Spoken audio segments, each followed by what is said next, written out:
A soufflé rose perfectly, until someone didn't. Welcome to Faded Echoes. I am your host, Ombra. Tell me where you're tuning in from. I love seeing this mystery-loving community grow. Your comments always make the stories come alive. Let's begin. If there's a worse time to ring Nero Wolfe's bell than 5 minutes before lunch, I haven't logged it. Fritz, our domestic deity, had announced a soufflé, Gruyère and Comté with a whisper of mace, and I had every intention of being in the chapel when it rose. The front buzzer bleated anyway. I looked at the clock, looked at the kitchen door, and weighed sacrilege against curiosity. Curiosity wore a better hat. "Archie," Wolfe called from the office, not loudly and not sweetly. If that is a solicitor, employ the usual discourtesy. "Right," I said. "And if it's salvation, should I send it around back?" The woman on the stoop wasn't peddling salvation, but she had the packaging. She was mid-30s, expensive without showing it, the kind of matte composure you only get from good tailors and worse decisions. She held a hat box the size of a small drum. The hat box was the interesting part, because it was emanating heat like a mild fever. "You must be Mr. Goodwin," she said. "I'm Elise Varden. I have an appointment."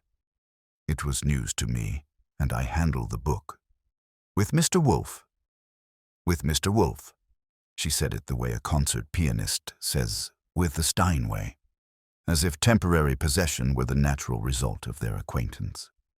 Inside, I led her to the office. Wolfe was in his chair behind the desk, legs like tree trunks planted, yellow silk beer afterglow not yet attained since it was too early. He gave her the look he reserves for petitioners and slugs, wary of slime on the carpet. "You are Elise Varden," he said, "from the K." Wolfe does not read the society pages, but he osmoses names. Also, the Quay is a new restaurant that has handcuffed half of Manhattan's appetite to its reservation line. "You are late." "By 3 minutes," she said. She had a voice built to be overheard saying unhelpful things. "I had expected you at 11, Wolfe said, which told me he had expected her at nothing of the kind. He flicked a finger at the red leather chair in front of the desk. "Sit. Mr. Goodwin will record." She set the hat box on the low table as if it contained dynamite or jewelry, which in certain circles are interchangeable, and removed the lid. The office gained a smell that made Fritz's kitchen seem like a draft. Cheese was the headline, but there were subheads: browned butter, nutmeg, a ghost of brandy. She lifted out a round porcelain dish, crisped and gold on top, still trembling with pride. A soufflé, unmistakably. It had the gentle rise of a victorious general. Wolfe's eyes did something almost athletic. He leaned forward the width of a napkin. "Puis," he said, which in Wolfe is praise. "That is Comté?" "And Alpine Gruyère," Miss Varden said. "A dash of crème fraîche for body." Fritz appeared at the door like an invocation, drawn by the same scent, wiped his hands on his apron, and narrowed his eyes professionally. As head of cuisine at the Brownstone Church of Appetite, he is doctrinally opposed to outside contributions, but he will examine relics.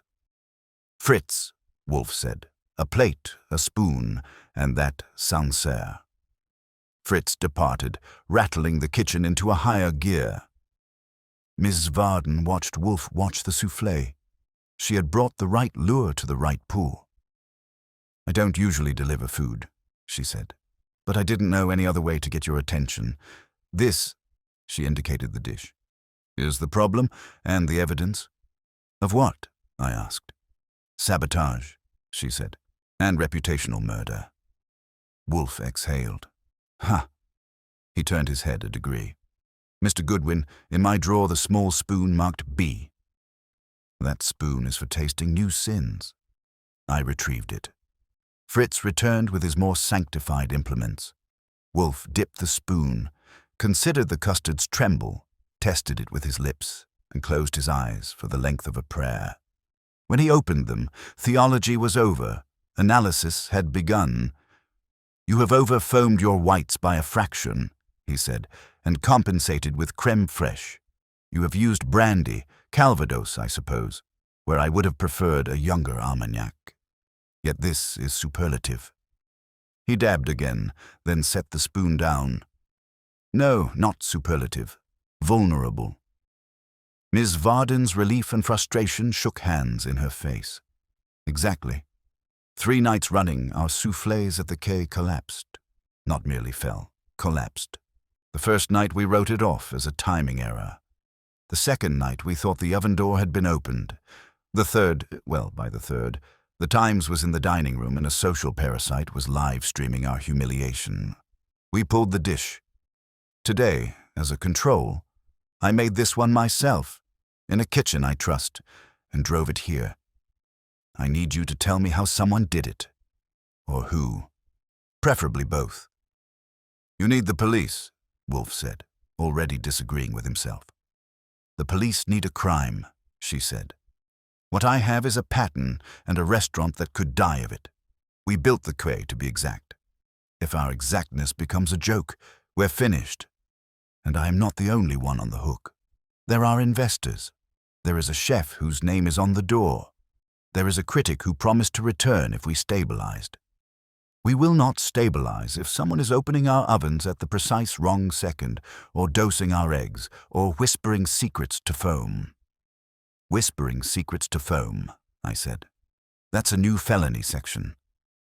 Wolfe regarded the soufflé like a map. And why, he asked, am I the custodian of your hope? Because this, she said, looking around the room as if it were the inside of a vault, is the only place I can imagine that won't be moved, bribed, flattered, threatened, or fed into compliance. And because you, she pointed with her gaze, not her finger, are the only man in New York vain enough to take sabotage of a soufflé personally. You can call Wolfe many things you can't print, but if you call him vain about food, you'll get a shrug and an invoice. He drummed 2 fingers on the desk, a habit as rare as him walking. What do you propose? He said. I propose that you taste the evidence, she replied. Then allow Mr. Goodwin to taste the rest, and come to the quay at 4 o'clock when we prep. Watch, ask, interfere. We'll pay your scale. Madam, Wolfe said, you will not pay my scale to leave this chair at 4 o'clock. Then you'll send Mr. Goodwin, she said, and you will receive him back with notes and questions. I'm prepared to be directed. That was good, but not decisive. If you want to move Wolfe, bring a lever and a fulcrum named Fritz. Fritz had held silent as a monk until then. He cleared his throat. 1 note. Sir, he said to Wolfe, if someone profanes a soufflé in my city, it is not merely a culinary matter. It is sacrilege. Fritz does not drop words like sacrilege, unless he's willing to build a gallows. Wolfe folded his hands over the equator of his waistline and stared at the ceiling, as if consulting the gods of dairy. Miss Varden, he said finally, who is we? My chef de cuisine, Celeste Beaumont. Our pastry, Javier Mora. My 2 sous, Nicky Hang and Reese Teller.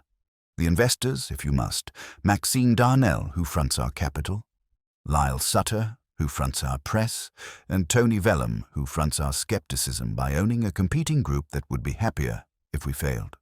That's the ring. It was a fair ring, and if you shook it, you'd hear motives clink. But we weren't yet at the ring. We were at the bait. Wolfe turned his head a precise degree toward me. Archie, he said, call Saul. That meant he was in, or at least he wanted a thermometer in the room. I dialed, got Saul Panzer, who can follow a man into a mirror and not smudge the silver, and asked him to clear a late afternoon shadow at a restaurant kitchen. Done, Saul said. Do I bring a whisk? Bring your eyes, I said. And your sense of humor, but keep it below a simmer. Wolfe addressed Miss Varden. You will, before you leave, write the names of everyone with routine access to your eggs, your dairy, your ovens, and your cold storage. You will describe your supply chain and the storage schedule. Mr. Goodwin will collect a sample of your eggs and cream and deliver them to a laboratory I trust for analysis of surfactants and oils. Surfactants, she said. Soap, Wolfe said with boredom. Oil, fat, any substance that can disarm a foam if introduced in cunning minute. If your whites were assaulted, we will know. If your oven was opened, Mr. Goodwin will determine when and by whom. He will also, with your sous chef, time a control bake under observation. You will inform your staff that you have retained me, and that I am indifferent to their histories except as they impinge upon my inquiry. He closed his eyes. And you will leave the remainder of that dish for my lunch. That last clause sealed the covenant. Ms. Varden smiled at the soufflé as if it were a treaty that had cost blood, and nodded. 4 o'clock, she said to me. Rear entrance. Don't wear cologne. It steals the butter. She left the hat box, took the hat, and went. The office smelled like a promise. I turned to Wolfe. You're taking a kitchen sabotage case out of benevolence. Benevolence, he said, opening his eyes to pin me, is a word that should be carved on the lintel of hell. I'm taking a case because the religious structure of this house has been invoked. Fritz has spoken, also, and here he glanced toward the orchids by habit, as if they might offer a dissenting opinion. Because the dynamics of a restaurant are a condensed society, ambition, envy, loyalty, treachery, and heat. Someone has made an art of timing. I wish to meet them. Also, I said, because you want to eat the evidence. That, he conceded, is a felicity. Fritz, having held himself apart with saintly restraint, plated the soufflé with a solemnity that would have suited a knighthood. We ate, not speaking. The top crackled properly. The inside offered, then yielded. Whatever doom awaited its cousins at the quay, this one died nobly, under respectful forks. When the first plate had become memory, Wolfe leaned back and sifted his thoughts like flour. Archie, he said, you will go at 4. You will carry a small atomizer with distilled water and another with a neutral oil. You will not deploy them without cause, but you will consider possibilities. You will observe who is affronted by your presence and who is seduced. Record every preheat, every opening of the oven, every exchange of bowls. Count the whites, count the glances. The villainy here, if villainy it is, lies not in violence but in knowledge. Someone understands foam. Anyone who's ever tried to shave, I said. He ignored me. And bring back the names and histories Miss Varden will provide, and their intersections. The critic, the investor, the competitor. You will not allow yourself to be photographed in the kitchen. If you are, take the camera. Gently. If they insist on keeping it, they can eat it. I stood. Saul's in the alley. I'm in the kitchen. You're in the chair. The universe persists. It persists, he said. He closed his eyes for the quick nap he permits himself between a decision and its consequence. Try not to let anyone whisper to your foam. People stopped whispering to my foam in high school, I told him, and went to the front to see if Elise Varden had left anything besides perfume and urgency. She had left both, and also a tidy check with the kind of zeros that can make a soufflé hover. By 4 o'clock, I would be standing in a temple of heat with a notebook, a stopwatch, and a suspicion that someone had learned to make gravity obey. At noon, we consecrated the dish that had brought us the prayer, and at 2, in the orchid rooms, Wolfe would sit among his cattleyas and think about air, and about how a thing that rises on nothing can be murdered by a breath. If you want a picture of heaven's vestibule with fire exits marked, stand in a top kitchen at 4 in the afternoon. The quays was all polished steel and self-respect, the kind of layout that makes a man feel like he should apologize to his shoes. Heat breathed from the line in steady pulses. Prep cooks moved the way chess pieces wish they could. I came in by the service door as instructed, flashed a smile at a man guarding a clipboard hard enough to bruise it, and gave my name. The man checked a list that could have been a papal bull. I was admitted as if the tide had agreed to it. Celeste Beaumont, chef de cuisine and the name on the door, met me with a nod that had sauté pan reflexes. She was early 40s, hair tied back in a no-nonsense knot, white jacket so starched it could refuse a subpoena. If ambition can be elegant, she'd taught it manners. The station behind her was immaculate enough to audition for a mirror. Beside her, a tray of ramekins sat like recruits awaiting inspection. "We're doing this like surgery," she said. "You'll stand there, not there. The tiles there dip. And you won't talk to my cooks during rush. You can ask after. Javier runs pastry. He'll set your control. The Soufflé station is his altar." "I'm pious," I told her. "I only rub the poor boxes." She looked me over with the same clinical interest she gave an oven thermometer. "Miss Varden said you'd be funny. Try not to be funny in the walk-in. The lettuce bruises." Saul Panzer had materialized somewhere and already disappeared the way real professionals do. A mirror over a prep table suggested his reflection might be studying the reflection of a different mirror across the pastry pass, which is a sentence only Saul can carry off. I planted where she'd put me and took inventory with my eyes. On the pastry side, Javier Mora, compact and efficient, hands like precise instruments, eyes that catalogued trays without moving his head. He moved with a rhythm I recognized from people who count. Beats, grams, debt. His counter was laid with bowls, copper and glass. A small digital scale had the clean look of a conscience untroubled by approximation.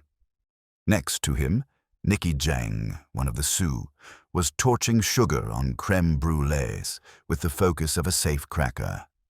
She had a scar at the knuckle of her left thumb that told a story about a mandolin and an argument she lost. The other Sioux, Reese Teller, tall and too relaxed, was joking with a garde-mangers while checking the oven readouts too often for someone whose station wasn't pastry. He had the look of a man who thought heat was a pet you could teach tricks. On the periphery, the front-of-house sentries hovered. Maxine Darnell, investor and presence, walked through like a general who had agreed to share command with destiny. She wore black the way a priestess wears a prophecy. Lyle Sutter, publicist, did that thing with his phone where it points at the ceiling while he pretends it's asleep. Tony Vellum didn't appear, but his absence wore a cologne bottle's worth of implication. Elise Varden was there at the pass, not cooking, not directing, just standing like a metronome you don't dare accuse of ticking.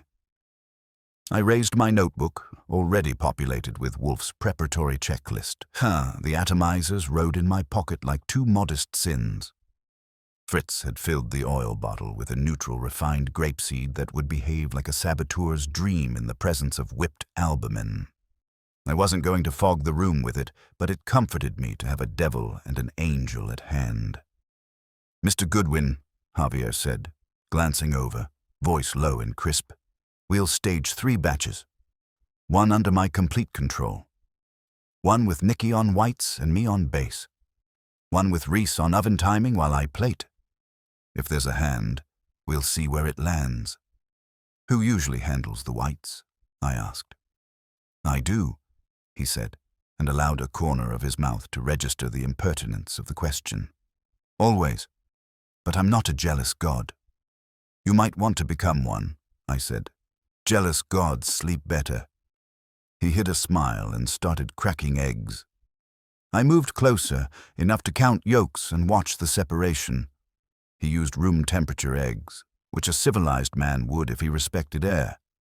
He separated with bare hands, palms catching yolk while white passed down like a truth you don't want to tell. He set the whites in a copper bowl. Good. Copper complexes sulfur and keeps the foam well-behaved. He wiped the rim of the bowl with a clean cloth and made sure the whisk was grease-free with an ascetic's thoroughness. If sabotage lives anywhere, it likes to find a home on a film of fat that gives whites the slip. Nikki, on cue, laid out ramekins, buttered them with a brush, sugar dusted the insides with the turn of a wrist that would tempt a magician to retire, and tapped out the excess so that crystals climbed the walls evenly. She had the quiet competence of someone who doesn't need to be watched. Reese checked the oven door again, which earned him a look from Celeste that could shave a man. He smiled it off and walked away. I noted it. Smiling off knives is a skill, but liking the sensation is a kink. The first control, Javier whipped the whites by hand, no cream of tartar, relying on copper.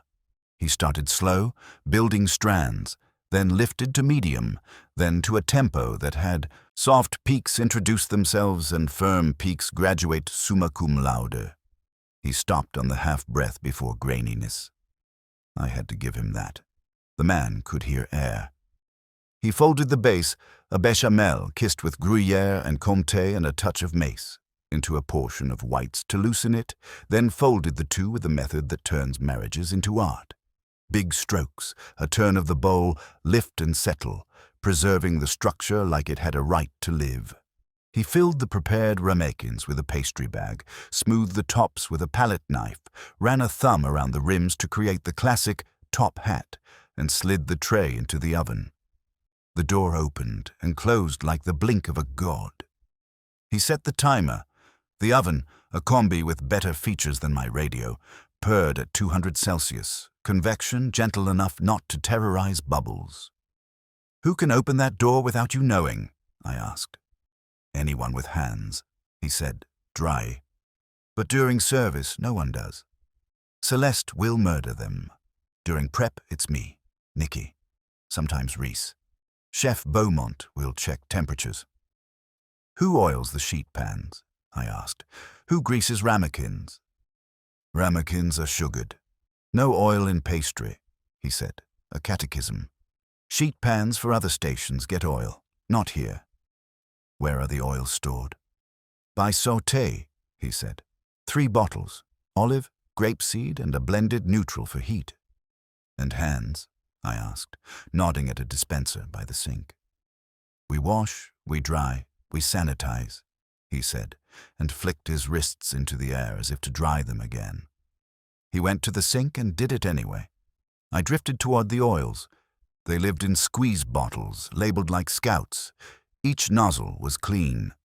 The bottles weren't slick. I checked caps for residual smear and the counter for rings. Nothing.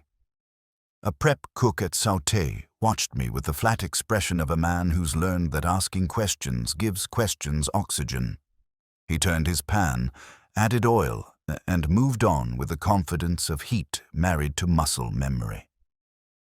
At 6 minutes, Javier turned the oven light on. The domes had lifted like hymns. No cracking, no collapse. He turned the light off again. Elise's shoulders lowered 2 inches and then rose back to parade rest. Celeste didn't blink. The investors did a parade of not interfering. Maxine drifted near and then turned away before her shadow could be accused of cooling the oven. Lyle asked me with his eyes if the crisis was over. I told him with my eyebrows that the third act hadn't started. He angled his phone just enough to pretend that if he captured a photo, it would be by accident. The timer told its truth. Javier checked with a glance, and he removed the tray. The soufflés were a standard by which future standards might be measured. He set one aside for me and one for Elise and one for Celeste, and I pretended professionalism while burning my tongue gladly. It had lift and soul. If this was what their critics had been, denied. Someone out there had a grudge with punctuation. "Batch 2, Javier said. "Nikki, take whites." She took them like she'd been waiting. New eggs, new bowl. I watched her wash and dry the bowl and whisk again. She used the same copper. Her stroke was good, but not as patient. She came up a quarter tempo faster and stopped a breath later. I watched her right hand touch the whisk, and then, raising a flag in my head, I saw her use her left to press a stray hair back behind her ear. She had gloves hanging from her pocket, unused. She washed again, to be thorough. and dried on a towel that looked clean enough to testify. I stepped a half pace and checked the towel's edge. It had a faint sheen I didn't like, the clean glow that fabric gets when it's met a moisturizer. It could have been detergent residue. It could have been hand cream. It could have been my eyes inventing trouble. I sniffed it discreetly. If there was scent, it was shy. I made a note. Towels rotation, source, laundry supplier, last change. Nicky folded well, a little more assertive than Javier, and the tops were less gentlemanly, but the tray went in, the door closed, and the timer started. Reese took that moment to do a drive-by of the oven lane, glancing into the combi's glass, with an interest better suited to romance. "You watching them rise, Teller?" Celeste asked, without turning. "I like to know what success looks like," he said. "I don't see it much at my station." "Then look at your station," she said. And he did, after a smile he probably used for birthdays and lies. At 4 minutes, something almost imperceptible shifted in the air. I've been in rooms when a fight begins 1 beat before anyone throws a punch. The air does a micro-tensing that no instrument measures. Here, a draft ghosted my cheek, barely there, the suggestion of a door somewhere deciding it had rights. I looked for movement. The back hall had a runner who had opened the walk-in and closed it again with more haste than grace. The combi's readout held steady at 200, but you don't always see drafts in numbers. I stepped toward the oven and crouched, eyes on the seals. No visible gap.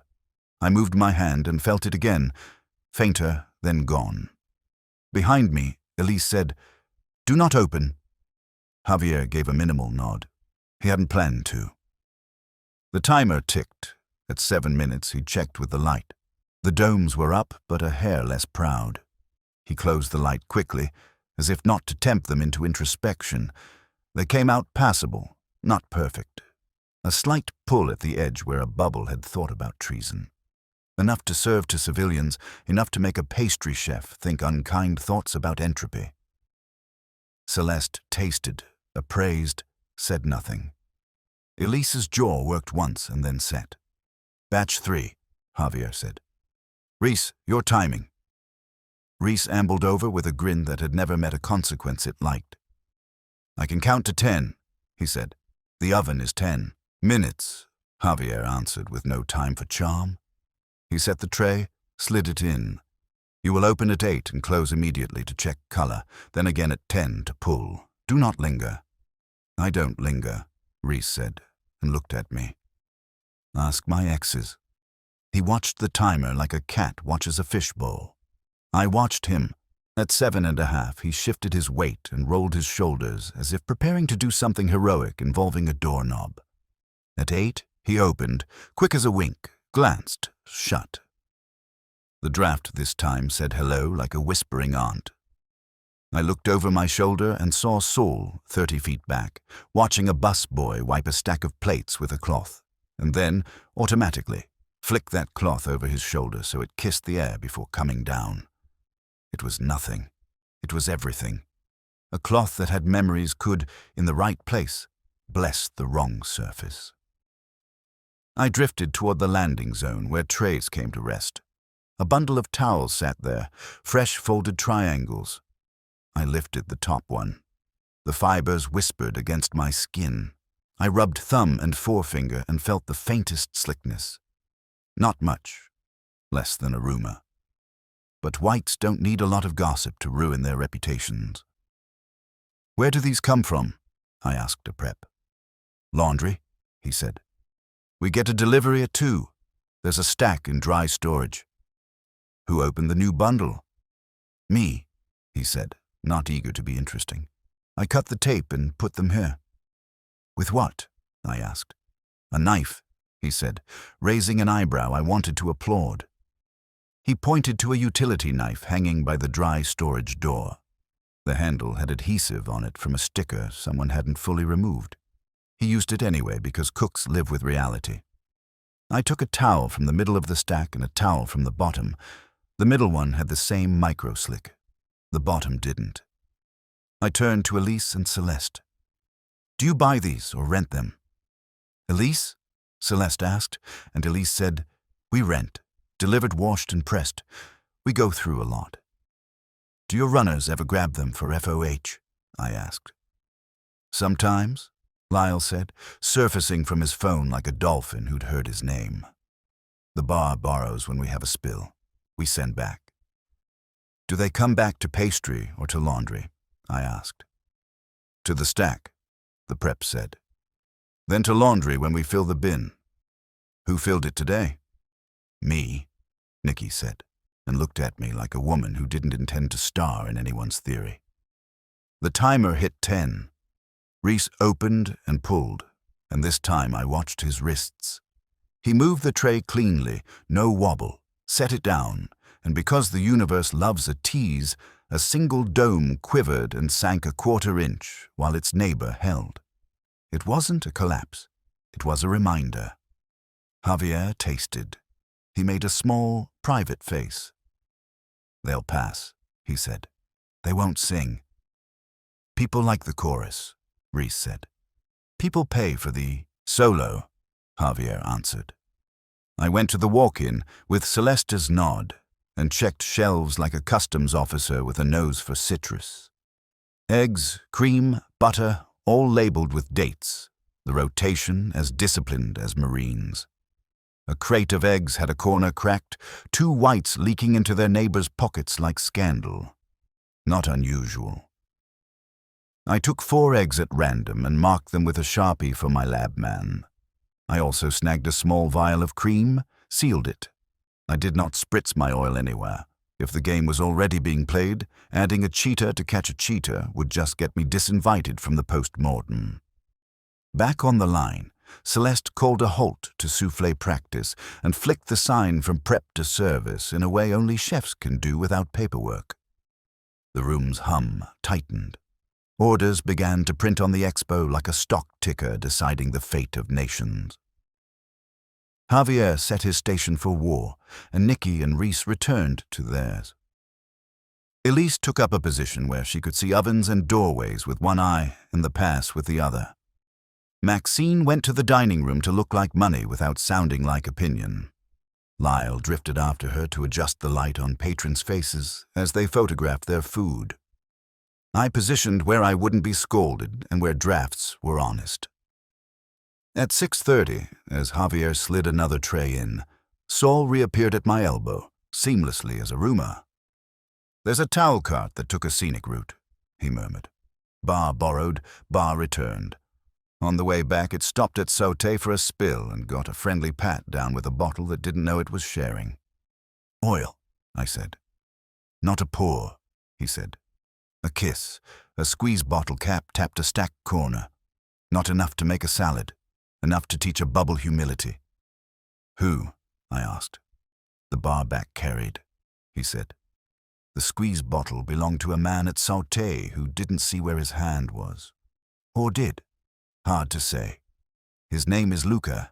He has a cousin who works at a place Tony Vellum owns. He also has a new watch. Expensive? I asked. Expensive enough to tell the time in 3 time zones, Saul said. Stay on him, I said, but don't bump his elbow while he's holding fire. Saul melted. I pulled my phone and stepped into the alley behind the kitchen's rear door, where the air smelled of wet crate and old conversation. I rang the brownstone. Wolfe answered on the second ring with a growl that had been aging in oak. Report, he said. Control 1 perfect, Control 2 mortal, Control 3 adequate. Drafts minimal but flirty. Towels possibly inadequately virginal. Laundry is rented. Returns mixed. A barback ferried towels past Sauté, possible oil flirtation. Sauté man named Luca, with squeeze bottle manners and a watch that owes someone a thank you. Sue Reese enamored of oven doors. Nikki conscientious with a towel that might have had a spa day. Pway, Wolfe said, which this time meant suspicion gratified. Your inference? Not a single saboteur with a master key, I said. A system with too many soft borders. If a man wanted to sink a soufflé with a nudge, he could do it with a towel that had been kissed by the wrong bottle, then laid gently where pastry's clean hands would touch it. The result would be intermittent enough to make a chef doubt her gods. "And the motive?" Wolfe asked. "Pick a card," I said. "Investor wars, competitive sabotage with a cousin discount, professional envy, or a bar back with a side hustle who was paid to be clumsy." He said, and I could hear the orchids leaning in. "You will collect samples, towels from top, middle, bottom. One from bar, one from sauté if you can, without being flambéed. Secure in bags. Deliver eggs and cream to Mr. Jarvis at the lab. You will also arrange, with Miss Beaumont, a bake in which the towels are eliminated. Air-dried from the oven, no cloth contact, while the room functions. If the result sings, we have locus. If not, we go to hands and creams." "Speaking of creams," I said, "Nicky's towel smelled like a department store might if it were shy." "Hands are vectors," Wolfe said. "But do not accuse. Confirm. The dignity of pastry is a delicate thread." "I'll pluck it softly," I said. "Do not pluck it at all," he said. "Observe. You are instrument, not player." "Saul has a lucre," I said. "Saul has what the world has," Wolfe said. "A man with a cousin and a watch. See if the cousin is currency or decoration." I pocketed the phone, re-entered the kitchen, and took my place again as the air composed itself into service. Javier sent a tray to the pass. Elise's eyes softened by 2 lumens, the ticket printed and dyed. I palmed 2 towels into evidence bags while no one needed them and tagged them like butterflies. The bar sent a runner with a glassware emergency, and I intercepted just long enough to exchange a fresh towel for the one over his shoulder. He didn't notice. He had the glassware panic on his side. By 8, the room was a contained storm. If you've never watched soufflés go to tables on time, imagine delivering newborns at a sprint while the mothers grade you. Javier was a metronome with hands. Nicky plated sauces like calligraphy. Reese kept to his lane, and when he grinned it was at his own station, not at anyone else's oven. Luca at Sauté was a study in heat management and unearned confidence, and the watch caught lights like a lure. At 8:15, a check came back. Soufflé slumped. Elise read it, took the plate, and brought it to me like a woman carrying a verdict. The edge showed the same sullen droop, a 1/4 inch of loss, not a disaster, merely a proof of concept. Javier looked as if someone had told him his favorite teacher had a weakness for clichés. We could have served it and apologized to no one. We could have blamed the walk to the table. But in a room tuned to scandal, a 1/4 inch can become a chorus. I wrote it in the book. Slumped at table 12. Carried time 1 minute 40. Server. Alex, route, right of bar, past towel cart, brushed stack.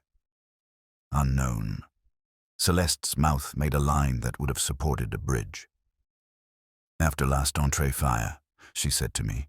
"We bake one with pans dried in oven, no towels. My kitchen, my rules. We'll see." "Music to my ears," I said.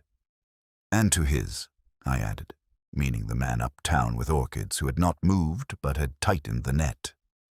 The stage was set for a bake that would remove excuses and leave only hands and intention.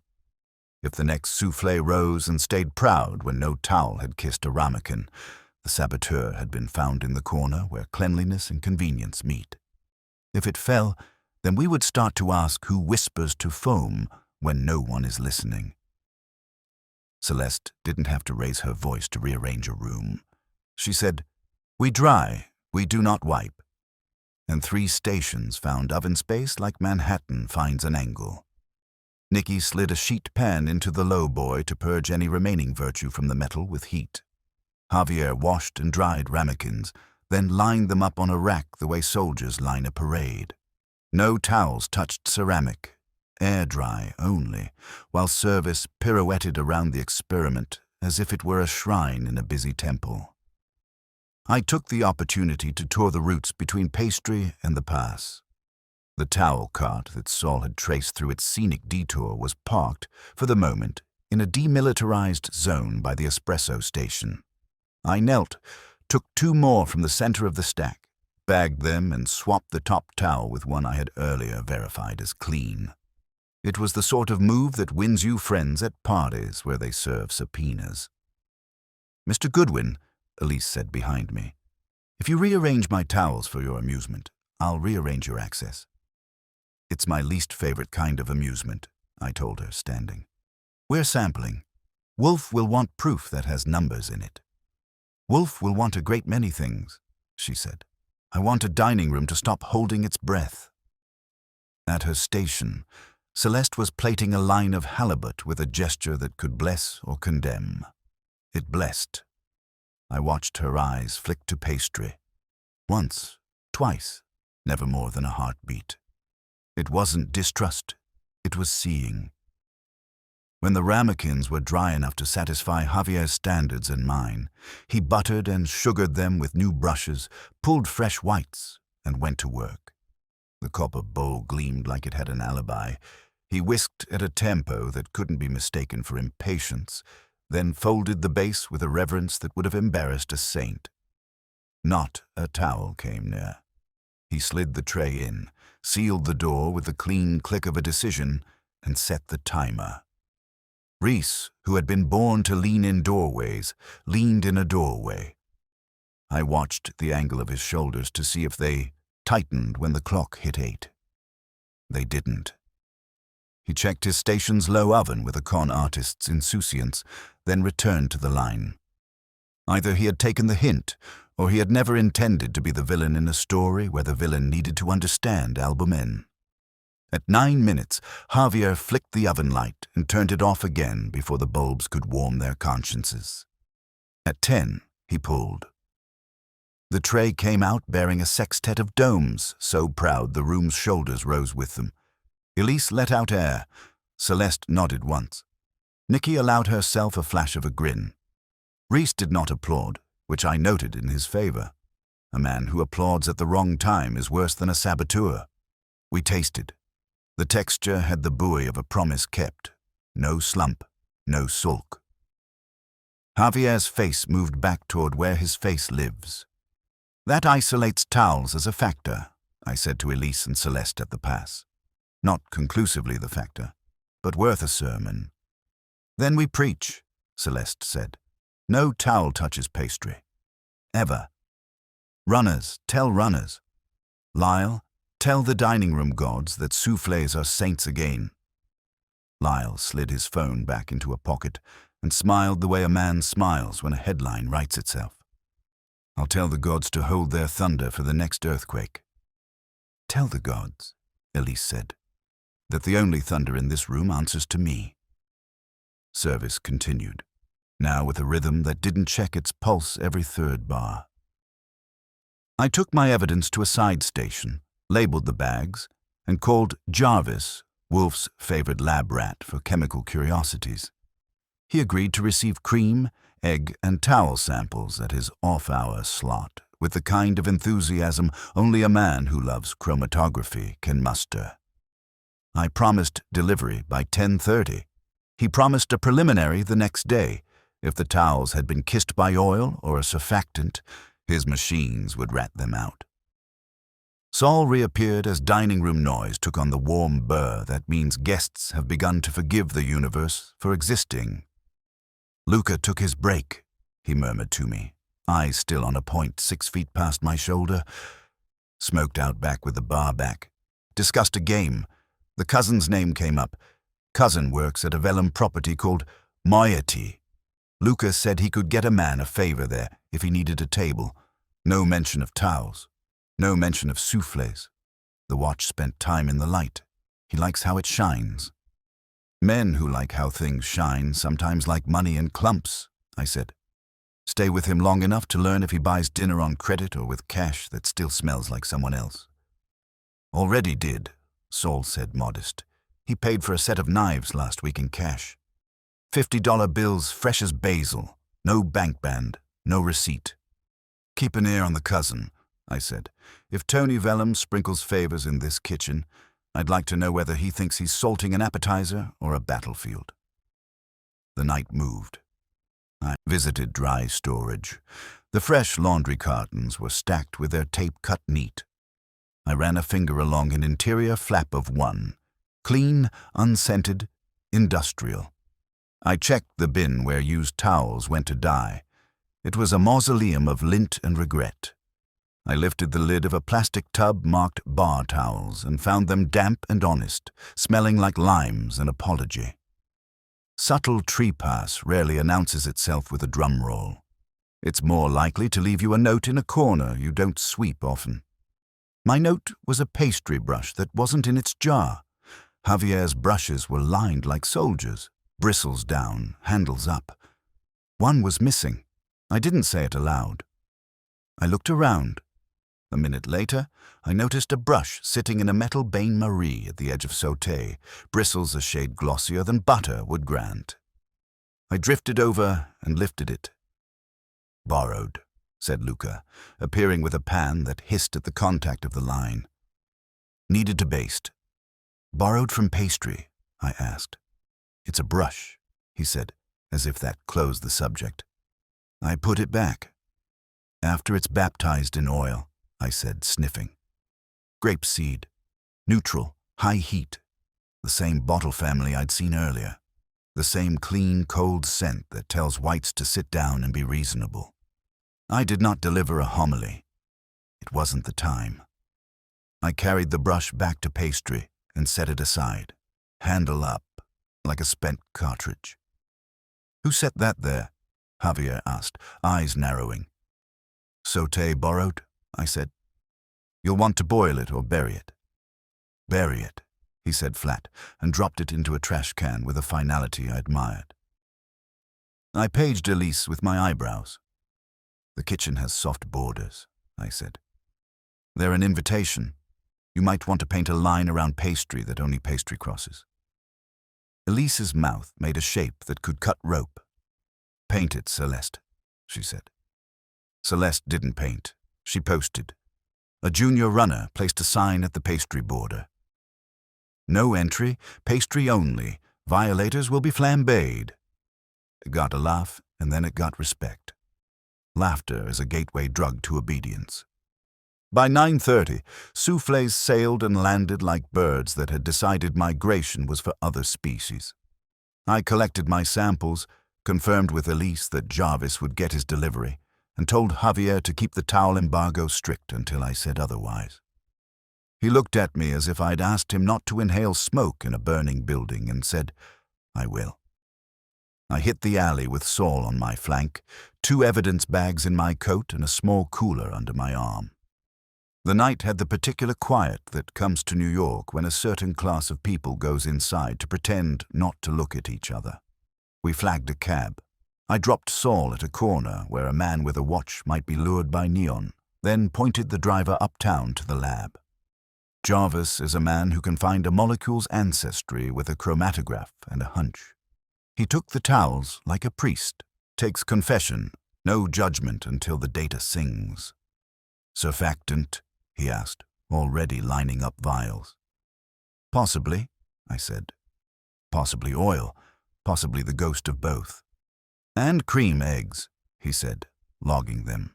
"You'll want a quick screen for amphiphiles and lipids. I'll run a prep tonight, see what says hello. No promises on curve fitting before morning." "Say hello to Wolfe for me," I said. "He will want an adjective to sleep with." Back out on the street, I checked the time. 9:55. Wolfe would be in the office, beer glass perspiring, Fritz's schedule preserving equilibrium. I called. "Report," he said. "The towel-free bake sang like church," I said. "A pastry brush took a walk to Sauté and came back perfumed with grapeseed oil. It has been interred. Jarvis has towels, cream, eggs. He'll run screens. Saul has Luca under a soft microscope. Cousin at a vellum property named Moiety. Cash knives, new watch, old habits." Wolfe said. "And Miss Beaumont?" enforcing borders with signage. Pastry is now a nation-state. Good, he said. You will, before you sleep, send to me by telefacsimile. He enjoys that word because it annoys my century. A schematic of the kitchen from walk-in to pass, with notations of towel locations, sink positions, and traffic vectors during service. Mark where the bar intersects with pastry routes. Also the temperature gradient as you perceive it. Would you like the color of the moon in a sonnet? I asked. If the moon exerts a draft, yes, he said. As for the sonnet, leave it to Mr. Shakespeare. Do not embroider. Facts will be sufficient. Facts, I said.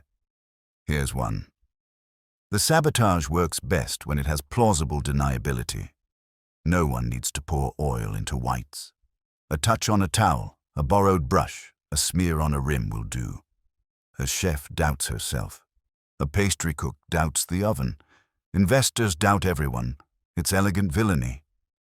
Elegance is often merely economy, Wolfe said. Who benefits from your economy?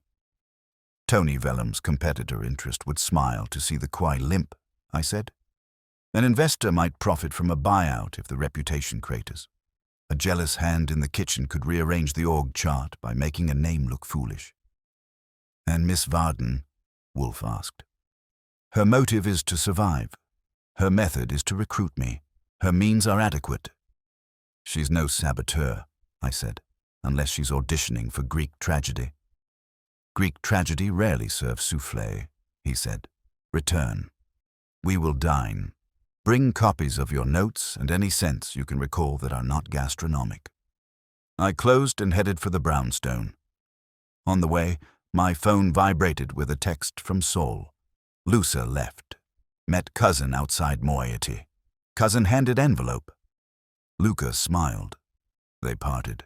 Will follow money, not men. I texted back a simple, because I'm a modern man when it suits me. At the brownstone, the world was as it should be. Fritz had rabbit with mustard and a salad that could reform a politician. Wolfe ate with attention, which is the only compliment he pays. After, in the office, I laid out my schematic of the Soufflé, the towel cart's path, the sanctuary Celeste had declared, the brush's betrayal, the oven's good behavior when cloth was banished. Wolfe stared as if the lines might produce a confession. He tapped a knuckle once on the desk. 2 lines of attack, he said. One structural, one human. Structural. Erect barriers that make sabotage inconvenient and see who complains. Human. Gather the circle. Test their affinities and watch who resents pastry's new sovereignty. We will have them here in 2 days for a preliminary convocation. Before that, Jarvis will have a report. Saul will have a trail, and you will have learned whether Mr. Vellum's cousin traffics in favors or in filth. Should I bring the brush? I asked. Burn it, he said. Its utility is over. Residues will be redundant if the towels tell. He leaned back, closed his eyes, and let his breath become a slow tide. After a minute, he opened them and aimed them at me like instruments. There will be a subtle trespass, if there has not been already, he said. Something taken or arranged to make the kitchen doubt its own coherence. You will find it. I found one, I said. A brush with a wandering spirit. Not enough, he said. Something symbolic. The saboteur will want to play upon the sacral. Tell Miss Beaumont to inventory her implements.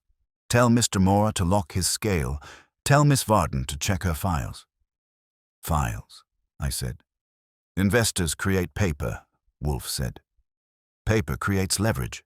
If sabotage has a ledger, I want its arithmetic. I called Elise.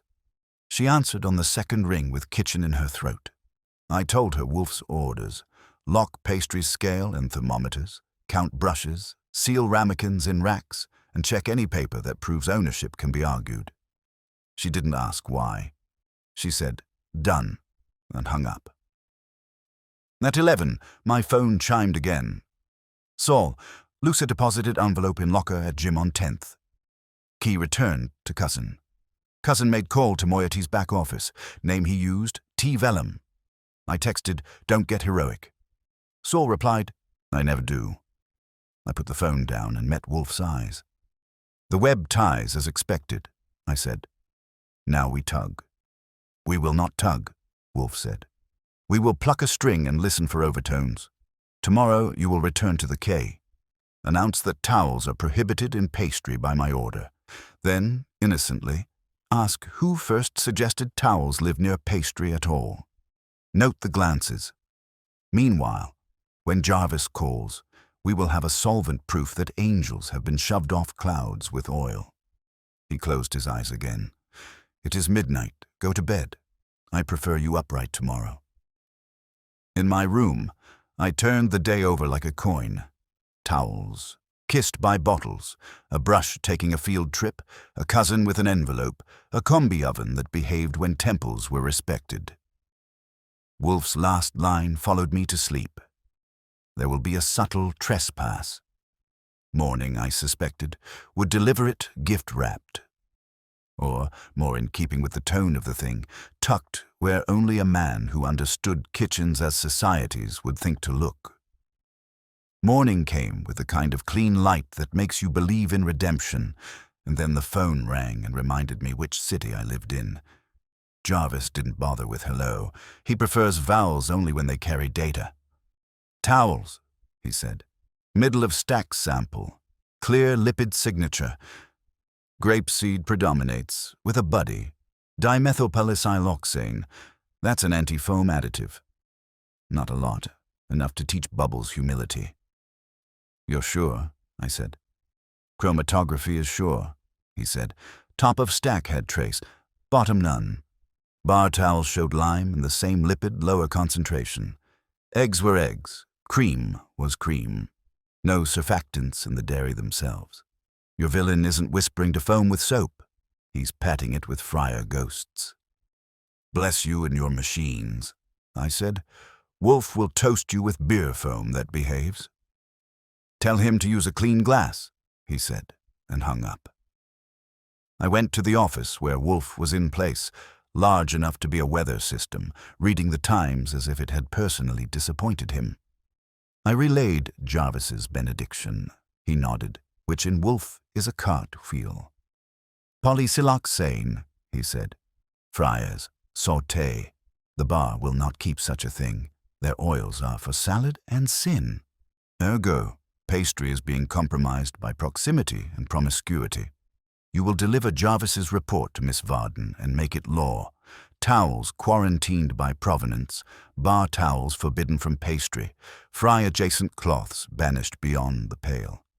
And, Archie—" "Yes?" "Bring me mace." "Mace," I said. "As in the spice we tasted yesterday?" "As in the spice Fritz keeps in a tin on the second shelf, behind nutmeg, third from the left," he said. "Bring it now. When Wolfe gives you a shelf map of Fritz's kingdom, you go respectfully." I took the short hall to the kitchen. Fritz was dicing shallots the size of equity shares even, glittering. He looked up, read my errand in my face, and pointed silently to the spice shelf. The mace tin was where Wolfe said it would be. I took it down and immediately didn't like it. The lid had a smear on its edge, a whisper of shine where there should have been nothing but tin. I touched it. My fingers slid the kind of microscopic slide that tells you someone unscrewed the lid with a hand that had shaken hands with oil. "Fritz," I said, "did you dose this with cologne?" He wiped his hands, took the tin, sniffed, frowned. "No," he said, "we do not perfume mace." He glanced instinctively at the window latch, then at the back door, then at the stove. Fritz doesn't panic. He inventories. He took a cloth, wiped the lid, and tested the thread for residue. "Grease," he said. "Not ours. Not this morning. Who put it away last?" "I did," he said. "Last night. After dinner. Clean and dry. If there is grease now, it was applied after." He looked at me with something I don't see often in Fritz. Injury. Someone touched my shelf. A small trespass can loom bigger than a broken door. The Brownstones' kitchen is a chapel. And you don't smear oil on altars. I carried the tin back to the office like evidence from a murder that had decided to try subtlety. Wolfe took it with 2 fingers and held it to the light. He didn't sniff. He doesn't parade his nose like a circus act. He unscrewed, inspected the threads, and then set it down on a blotter with a distaste that would shrivel a man. "Someone attempted," he said, "to communicate." "To who?" "To me," he said. "The case concerns air and oil and a spice that accents a soufflé. A faint smear appears on Fritz's mace. That is not coincidence, it is theatre. They believe themselves clever." "Or they're warning us off," I said. "Stay out of towels, or your spice gets greasy." "Warn me?" He shut his eyes for a beat that let his temper settle into its chair. "No, this is juvenile assertiveness. Mr. Goodwin, inspect the lock on the area door." I checked the bolt and chain. Both were in their usual state, perfectly unimpressed by the world. Whoever had reached the shelf had done so while we slept or while we sat 20 feet away. The windows were secure. I told him. "Then we tighten," he said. "Fritz, you will change every cloth in this house. Burn those whose provenance you doubt. Mr. Goodwin, you will collect the mace, the lid, and the cloth you used and deliver them to Jarvis for comparative assay. If the smear is kin to the oil at the quay, I will be gratified." "Gratified is nice," I said. "Angry would be faster." "I do not do faster," he said, and gave me a look that could shatter glass. "I do exact." I called Jarvis back. He agreed to add Fritz's tin to his dance card and sighed happily. "Polysoloxane in a private kitchen," he said. "That's a party." "Crash it," I said. "Bring a date." On the way out, my phone hummed again. Saul, cousin from Moiety, met Maxine Darnell at a coffee on 9th Short, Convo. He left. She stayed. Texted someone, "It moves tonight." Could have been about a painting. Could have been about towels. Could have been about a soufflé, but I try not to project. I filed that under interesting and headed for the quay. Elise met me at the employee entrance with a face that could slice bread. I told her about Jarvis's results. Oil ghosts, anti-foam, towels as vectors. Her jaw moved once and then set, the way it had when a slumped plate came back last night. "Then we stopped the ghost traffic," she said. "Celeste." Celeste arrived at a trot that would have won medals. I explained the chemistry. She didn't need the words. She took the point. "Runners," she called, and within a minute the staff were arrayed like a small army briefed for an open-field maneuver. "Bar towels live at bar," she said. "Sauté towels live at sauté. Pastry uses paper, air, and fire. No cloths in pastry.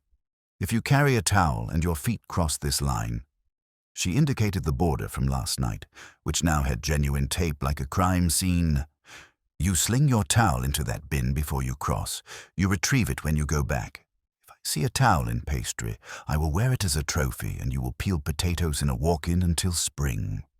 The room absorbed it with the quick acceptance kitchens have for gravity and chef's law. Lyle drifted through, taking note of optics. "Do I communicate this?" he asked Elise. "You communicate nothing," she said. "You let the dining room observe that food is good and everything else is silence." She turned back to me. "And that lab?" "Jarvis will send a written report," I said. "Use it if an investor challenges you. Meanwhile, I have more news. Someone smeared grease on Fritz's mace tin at my house." Elise blinked once. "At your house?" "At our shelf. Our spice and yours have now exchanged alibis. If you know anyone who can move easily from last night's service to my kitchen this morning without being arrested by destiny, tell me now." She didn't flinch. She looked around as if she expected a man with a stencil reading "saboteur" to step out of dry storage. "My staff wouldn't," she said, and then corrected herself the way a grown-up does when she chooses to be honest with herself. "My staff shouldn't. Who else has been to your house?" "You," I said. "Yesterday, with a courtesy soufflé." You did not go to our kitchen shelves. You did not handle our spices. Also, Maxine has been once, years ago, for a tasting. Lyle has never crossed my threshold. Tony wouldn't be caught dead this far uptown without a camera crew. And yet, she understood. Tell me what you need. I need your inventory from last night to this morning. Implements, scale, thermometers. Did anything move that shouldn't? Did anything appear that didn't belong? She called Javier. He'd already locked his scale like it owed him money. 2 brushes missing, he said. I counted 10. I have 8. I assumed someone borrowed. I assumed wrong. Who borrows pastry brushes? I asked. Anyone who forgets what pastry is, he said. I said last night I'm not a jealous god. I revise. Put it in writing, I said. 2 gone. 1 returned greasy and buried by me. 1 still at large. That's your subtle trespass. Subtle nothing, he said, and looked like a man who had discovered someone had used his toothbrush and then announced it on the radio. At noon, just as the kitchen's hum changed key from prep to anticipation, Jarvis texted me a photo of his LCMS readouts with the enthusiasm of a boy showing off a frog. The caption was better than the picture. Your mace lid? Grapeseed plus dimethyl polysiloxane. Same ratio pattern as Kwai Tao. Whoever sent the message had learned to use the same whisper twice. I took the data to Elise and Celeste. Celeste read it once and then once again the way a general reads a surrender. That's not coincidence, she said. That's a signature. Someone wants us to know they can touch both temples, Elise said. Mine and Mr. Wolfe's. Someone wants to tell Mr. Wolfe they're not afraid of gods, I said. This is the part in the story where the god decides to be interested. It was also the part where Wolfe, who does not leave his chair for earthquakes, leaves his chair metaphorically. He called as if he could hear me thinking his name. You will tell Miss Varden that I will have her investors and primary staff in my office tomorrow at 4, he said. She will ensure their attendance by any means short of fraud. You will invite Mr. Vellum's representative, which will likely be Mr. Vellum, and you will inform him that his name has entered a conversation which he will be afforded the opportunity to exit in public. Use that word, public. You want Vellum in the same room as pastry brushes and towel carts? I said. I want his face when I say dimethylpalisiloxane, he said. You will, in the meantime, linger, your talent is singular, on Miss Darnell. Her text, it moves tonight. What does it move? Money? Men? Towels? Confirm. You've been reading my texts. I've been reading Saul, he said. And Saul is reading the city. Move. I moved. First stop. Maxine Darnell. Investors who wear black like a sacrament also tend to choose silent cars. Her driver idled outside the quay. She was in the dining room with a critic who had a resting smirk and a napkin that had known better days. I asked Elise's indulgence to borrow her for a minute. Got it because Elise understood that keeping your restaurant alive sometimes means feeding a different god, and escorted Maxine to a corner. You met a man from Moiety this morning, I said. You told someone something moves tonight. What moves? She didn't bristle. She gauged. Reservations, she said. Lyle asked me to help someone get a table at Moiety. I texted him that it moves tonight because they released a new block. You can check if you like. Lyle? I turned my head. He was within earshot because publicists are always within earshot. He nodded, unoffended at being drafted. Guilty, he said. A critic's assistant begged. I made a call. I'm an addict. Sue me. I prefer not to, I said. But if your phone touches towels, I'll break it over my knee. Maxine's eyes didn't leave mine. You think I'm paying boys in aprons to ruin Javier's work, she said evenly. Now listen to yourself and hear how expensive and foolish that sounds. It sounds like another world, I admitted. We have one of those too. It has friars. She could have walked away. Instead, she said, Tomorrow at 4, I'll be at Mr. Wolfe's. I'll bring a checkbook if he charges admission." Then she smiled, a professional smile that's only been used in a courtroom once or twice, and returned to her critic. I called Saul. "Track the cousin again tonight," I said. "If envelopes move, I want to know if they carry cotton or oil." "Copy," he said.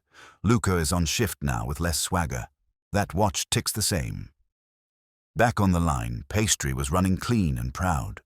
No towels crossed the tape. Javier had banished his goodwill to a locker and replaced it with doctrine. The soufflés rose like confessions and did not slump like lies. Once, at 7:30, a draft flirted again as a runner opened a door too wide, and Celeste reached out without looking and pushed the door back with her hip, a small movement that told the room who was in love with order. At 9, Elise brought me a manila envelope with a labored smile. "For Mr. Wolfe," she said. Inside were copies of vendor invoices, laundry contracts, the spec sheets for their fryer oils, and a list of staff who had clocked in late for the last 2 weeks. If sabotage aligns with tardiness, she intended to know it. "Tell Wolfe I can supply more paper than he has drawers," she said. "Tell him I can also cook. If he makes me choose, I'll insult his orchids." "Careful," I said. "They've heard worse and outlived it." On my way out, I stopped by Sauté. Luca was in motion with chicken and flame. He didn't look up. The watch caught light as usual. I said softly, "You have a cousin who gets tables at moiety?" He shrugged. "Everyone has a cousin," he said, and along with the shrug I got a whiff of the neutral oil he favored. I leaned closer and reached for a pan rag on a hook. He moved faster than a reflex and blocked my hand with a spatula. "Mine," he said. "Noted," I said, and left him to his element. If a man guards a rag like it holds his secrets, you don't need to fight him for it on a hot line. You wait until a locker room's quiet, and the rag decides what kind of story it wants to tell. Back at the brownstone, Wolfe took the envelope, the Jarvis note, and my report about the mace.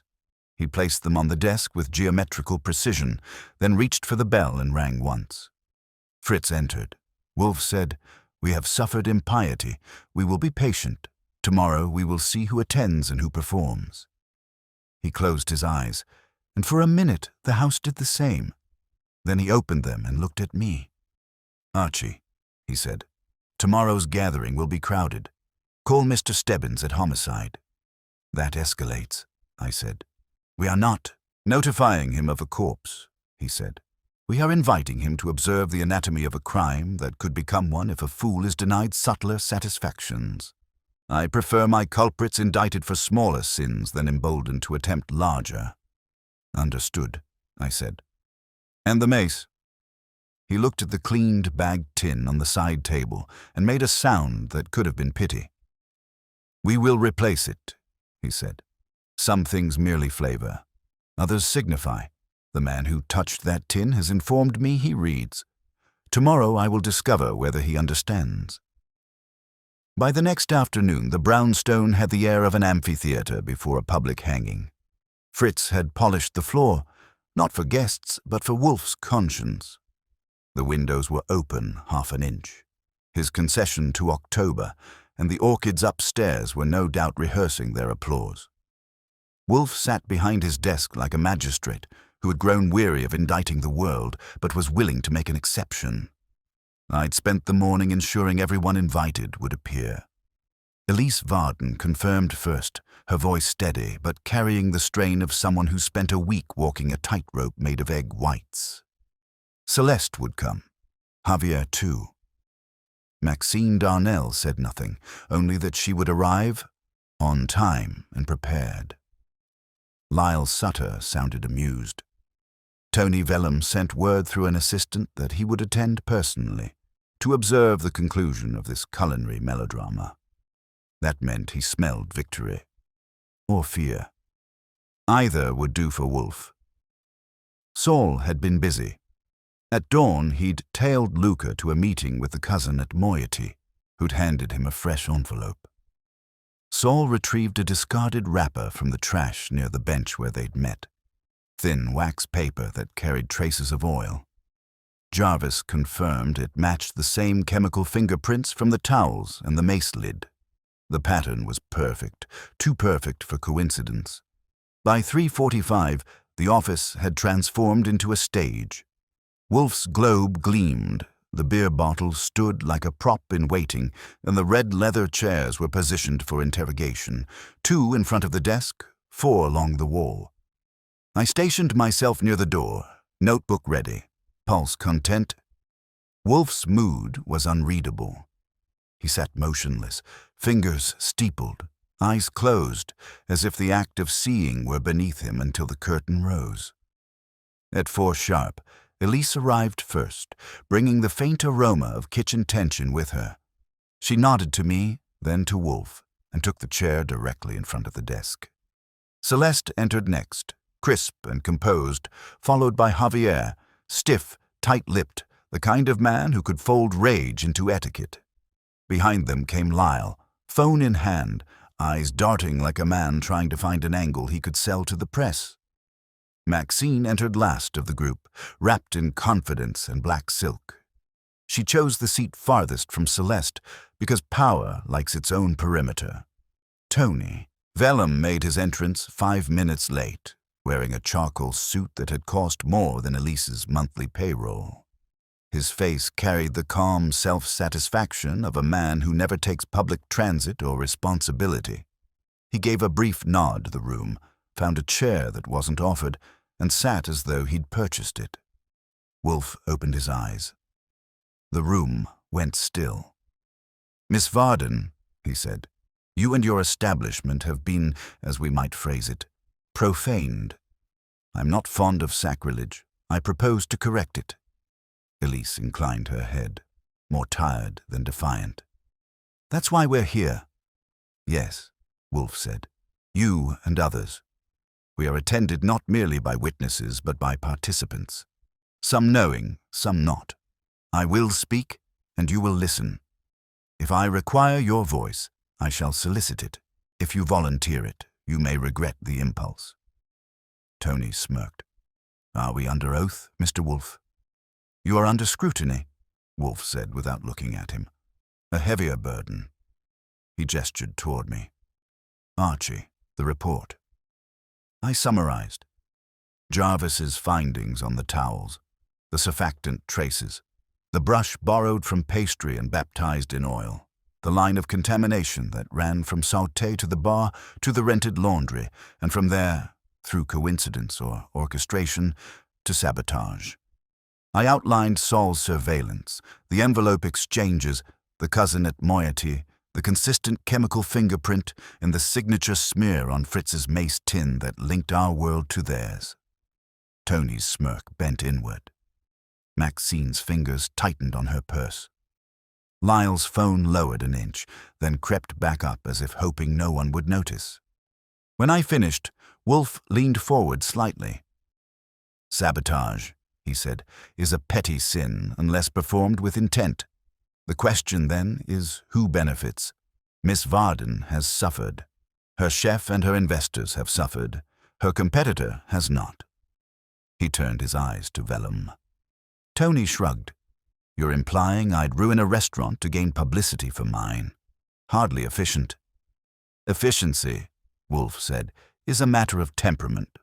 But since you raise the subject, let us consider the medium of ruin. A soufflé collapses not from assault, but from imbalance.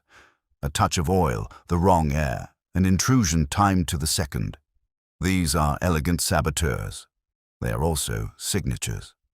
Your property, moiety, uses the same supplier, the same oils, the same branded towels. And one of your employees, Mr. Vellum, I trust you will not disown cousins lightly, has made a small but traceable donation of those substances to your competitor's kitchen." Tony's expression stayed level, but his jaw muscle twitched once, a small betrayal he would have paid to edit. "You have no proof I instructed anyone." "No," Wolfe said. "Only arithmetic. Luca received envelopes. Your cousin distributed them, and the oil they conveyed bore your kitchen's brand. Unless the gods of chemistry conspire against you, It is sufficient proof for any sensible audience. You have been industrious in your malice." Maxine spoke then, low but edged. "Tony, you played with dynamite in my restaurant. If you'd wanted a partnership, you could have called a lawyer instead of hiring a towel boy." Tony turned on her. "Don't moralize, Maxine. You courted me for funding and then froze me out. I was evening the field." Celeste made a sharp noise, half laugh, half disgust. "Evening the field? You burned it." Javier muttered something in Spanish that didn't require translation. Elise stayed silent, eyes fixed on Wolfe. Wolfe waited until the air could have been sliced into servings. "Mr. Vellum," he said, "you have admitted your intent, if not your mechanics. You need not fear prison. The law finds culinary sabotage too trivial to codify. But you will face consequence. Miss Darnell, I presume you are willing to pursue a civil injunction? You have grounds." Maxine nodded slowly. "Every reason to." "And I," Wolfe said, "will provide documentation, Jarvis's reports, Mr. Goodwin's notes, and Saul Panzer's observations. They will suffice." Tony rose.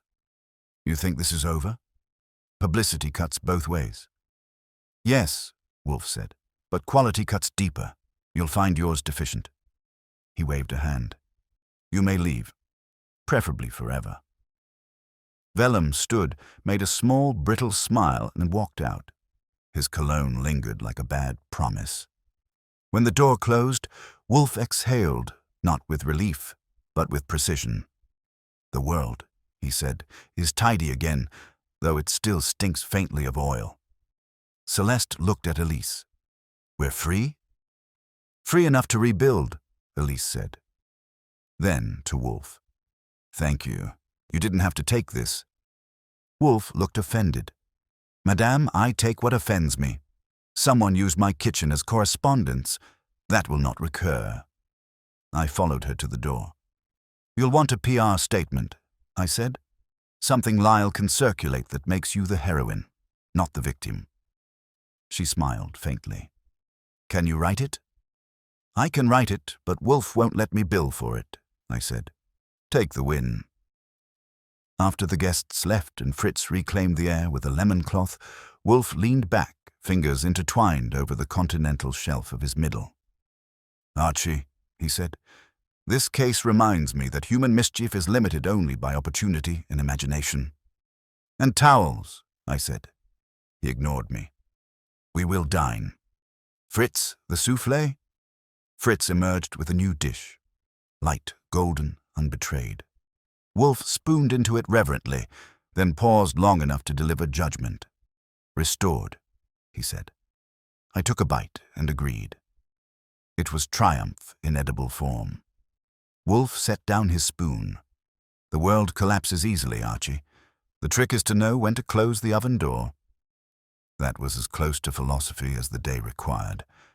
I poured his beer, logged the last of my notes, and watched him eat in silence, the empire of the brownstone intact once more. Outside, the city continued its noise, oblivious that one small rebellion of oil and air had been tried, sentenced, and extinguished. Inside, balance had returned, measured in butter, logic, and the absolute stillness of Nero Wolfe when satisfied. Satisfaction sits well on Wolfe, but it never puts him to sleep. After Fritz's triumph had retired to the realm of fond memory and the room had resumed its usual dimensions, Wolfe let the silence ripen, then spoiled it with two syllables that never bode well for anyone who isn't innocent. "Too neat," he said. I was at my desk, booking the last of Jarvis's notes and Saul's times like a parish clerk who'd learned shorthand. "Neat gets a man home for beer," I said. "We've got oil, antifoam, envelopes, a cousin, and vellum, obligingly confessing to intent while arguing process. You wanted anatomy. You got a skeleton with labels."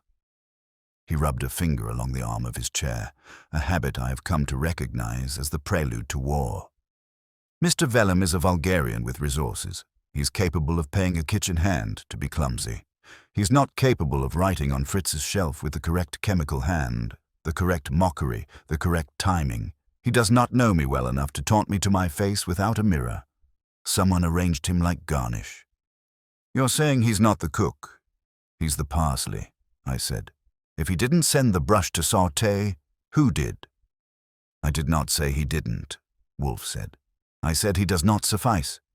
There is intelligence here. Not brilliance, but an appetite for theatre. The towel vector was ostentatious. The smear on our mace was overspecific. A true mechanic would have left the bare minimum and fled. This performer wanted applause. If they wanted applause, we gave them a curtain call, I said. Room full of witnesses, you handing them a verdict. He closed his eyes, and perhaps they clapped quietly in their pocket. The doorbell rang. Fritz went. It was late for commerce and early for charity. He returned with a small box done up in a ribbon the color of a lie. On top, a card. For your collection.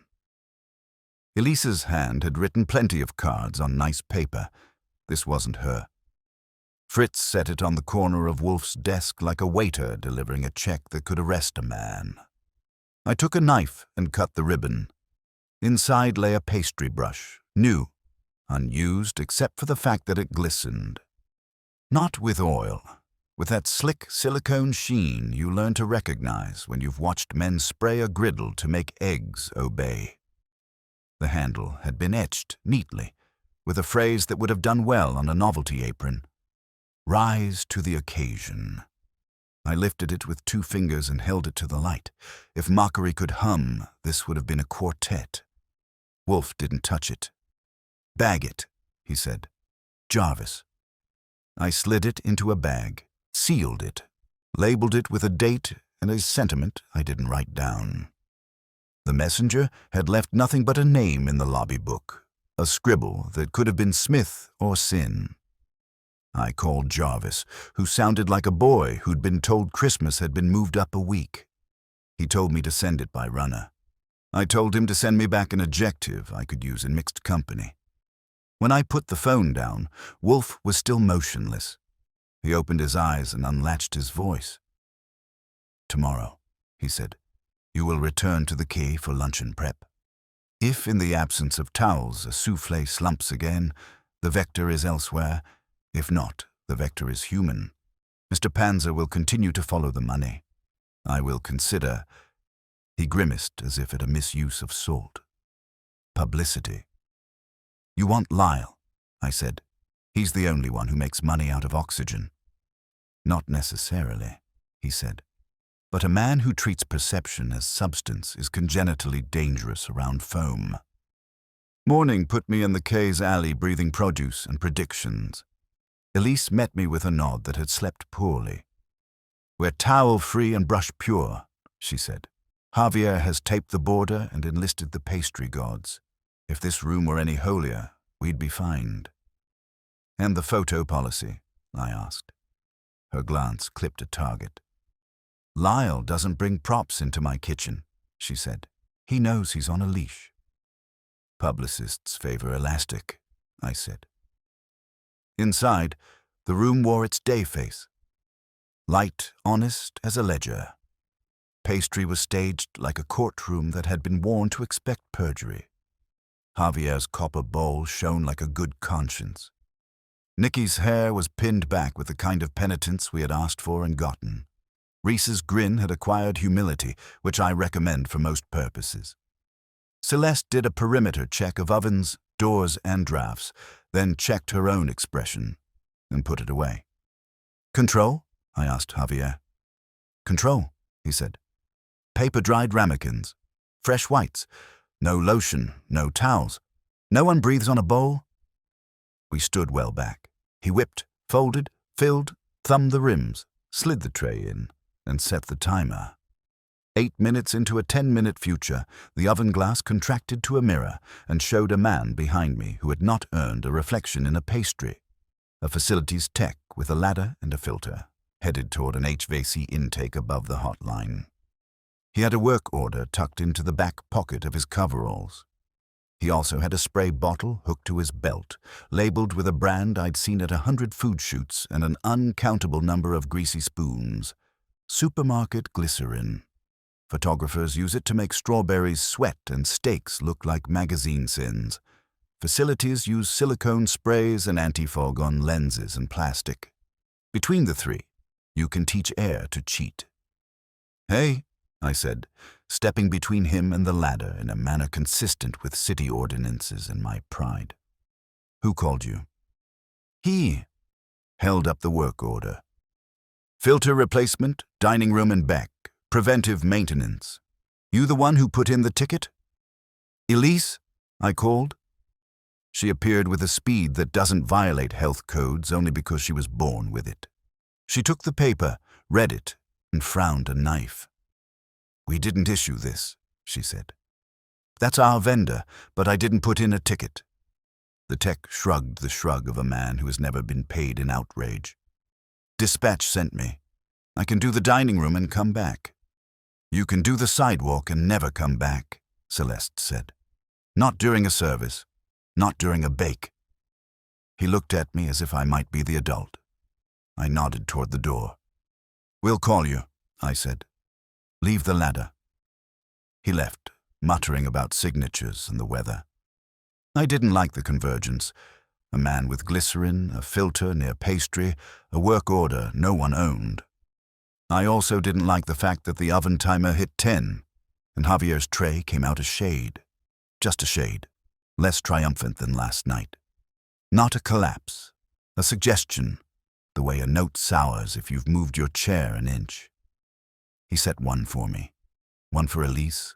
One for Celeste. We tasted. It was good enough for saints.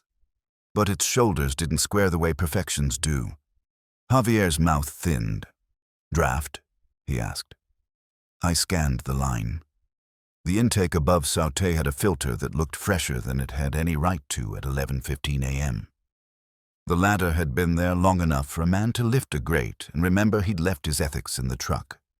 I took a small paper towel, dabbed the edge of the filter, pocketed the dab, and texted Jarvis. "When you're done making love to the brush, call me about air." Lyle floated in then, the way mist does when you open a door. "We've got a blogger at 1. He murmured to Elise in a tone that had put men on red carpets they didn't belong on. "Do we want the soufflé back on the lunchboard for a comeback narrative?" "If you say narrative in my kitchen, I'll boil your phone," Celeste said, and not even a publicist argues with a chef who sounds like that. Lyle looked at me instead, eyes flicking to my pocket. Publicists have a sense for where evidence lives. His hair had the kind of wind that comes from taxis, not weather. "You made any more enemies since we spoke?" I asked him. "I make enemies like bees make honey," he said. "It's part of the charm." "Did you put in a facilities ticket?" I asked. He blinked, then smiled. "I put in requests," he said. "People like it when air works, also cameras, but not into pastry. I know my lines." "You know lines like an actor," I said. "Who asked for glycerin?" "Glycerin is practically a condiment," he said. "We keep some at shoots. Food sweats, clicks, rise. But in a kitchen, Elise would unmake me." "She might make an exception," I said, "if she thought you'd sprayed an intake during a bake." He stopped smiling. "I didn't," he said, "flat." I made a note. Flat can mean honest. It can also mean rehearsed. Jarvis saved us from further choreography by calling. "Your present," he said before I could say hello, "is exactly what its predecessors promised. Silicone oils, polysiloxanes, and a detectable smear of glycerol consistent with glycerin. If I were a man who anthropomorphized chemistry, I'd say your saboteur changed brushes but kept taste." "On the new brush?" I asked. "Et voilà," he said. "Your taunter is on brand." "And the filter dab?" I asked. "Drop it by," he said. "If you've got glycerin there, I'll make it sing." I pushed the ladder aside and climbed up to the intake long enough to look at the frame. It had the clean lines of a thing that had been recently unclipped and reclipped by a hand that liked geometry. The screws were finger-tight, not wrench-tight. A hurry, then. Or a man who knew he didn't need tight-to-ruin lift. He just needed proximity. I came down with dust on my fingers and a direction for my mood. Elise didn't waste words. "Shut the intakes over pastry for now," she said to Celeste. "We'll accept a hotter line over a guilty air. Lyle, if anyone from facilities calls you, you tell them to change their phone number. Archie, tell Wolfe we just escorted air out of the building." Wolfe listened to my report without interrupting, which is how I know he's happiest. When I got to the ladder, the intake, and the work order that had no mother, he sighed a sound that made the orchids consider extinction. "Of course," he said. "If towels won't suffice, air will. If oil won't convince, glycerin will. If vellum is summoned to play the villain will choose a new stage when the curtains are rehung. The intelligence is petty but practiced." "Practiced where?" I said. "Who else has access to both towels and air?" "Men who live between those worlds," he said. "Publicists, facilities managers, vendor reps, creatures who are welcome everywhere and belong nowhere." "Mr. Sutter," he added without inflection, "is such a creature." "Lyle," I said. "He's visible. He'd never dirty his cuffs." "Visible men hire invisible hands," Wolfe said. "Visible men also hunger for control of narrative. If Miss Varden triumphs, Mr. Sutter basks. If she stumbles, Mr. Sutter manages the stumble and basks anyway. He dines on crisis. He does not need to create one to eat, but it makes the portion larger." "You want me to rattle him?" I asked. "No," Wolfe said. "You will bait him. You will compose, for public consumption, a short announcement. The case Soufflé returns today, its rise certified by laboratory analysis and the oversight of Nero Wolfe, who has identified and eliminated the foreign agents. You will send it to Mr. Sutter with a request that he release it at 5. Then you will watch him at 4:30. If he is our man, he will require one last stumble to complicate our claim. He will goad a hand or touch a switch. He will be unable to resist improving the story." "You're praying to the god of ego," I said. He opened one eye. "I do not pray." I set the table. At 3:30, I texted Lyle the copy Wolfe had dictated and pretended it had come from Elise. He thumbed back a heart and a thumbs up and something with confetti. At 4, I was in the alley with Saul in the deepest shadow. He had Luca in his book and the cousin in his pocket. Both would be there tonight if money moved. "Your watchman?" I asked. "Still ticking," Saul said. "But our cousin's envelope is lighter. Whatever the heavy work was, the cash finished paying for it, or the man who paid has closed the account." Inside, Service's hum was smoothing its hair for guests. I took my usual field post where drafts admit their secrets. Javier prepared another control for the early tables. Nicky guarded the borders like a sainted customs agent. At 4:38, when human nature begins to tremble with the knowledge that 5 o'clock exists, Lyle passed within 6 feet of the intake ladder, checked his phone, checked the dining room, and paused long enough to adjust a framed photograph on a wall. It was nothing. It was decoration. It was also the kind of hesitating pirate move men make when their ship horn has just sounded somewhere else and they need the world to stall. I shadowed him to the host stand.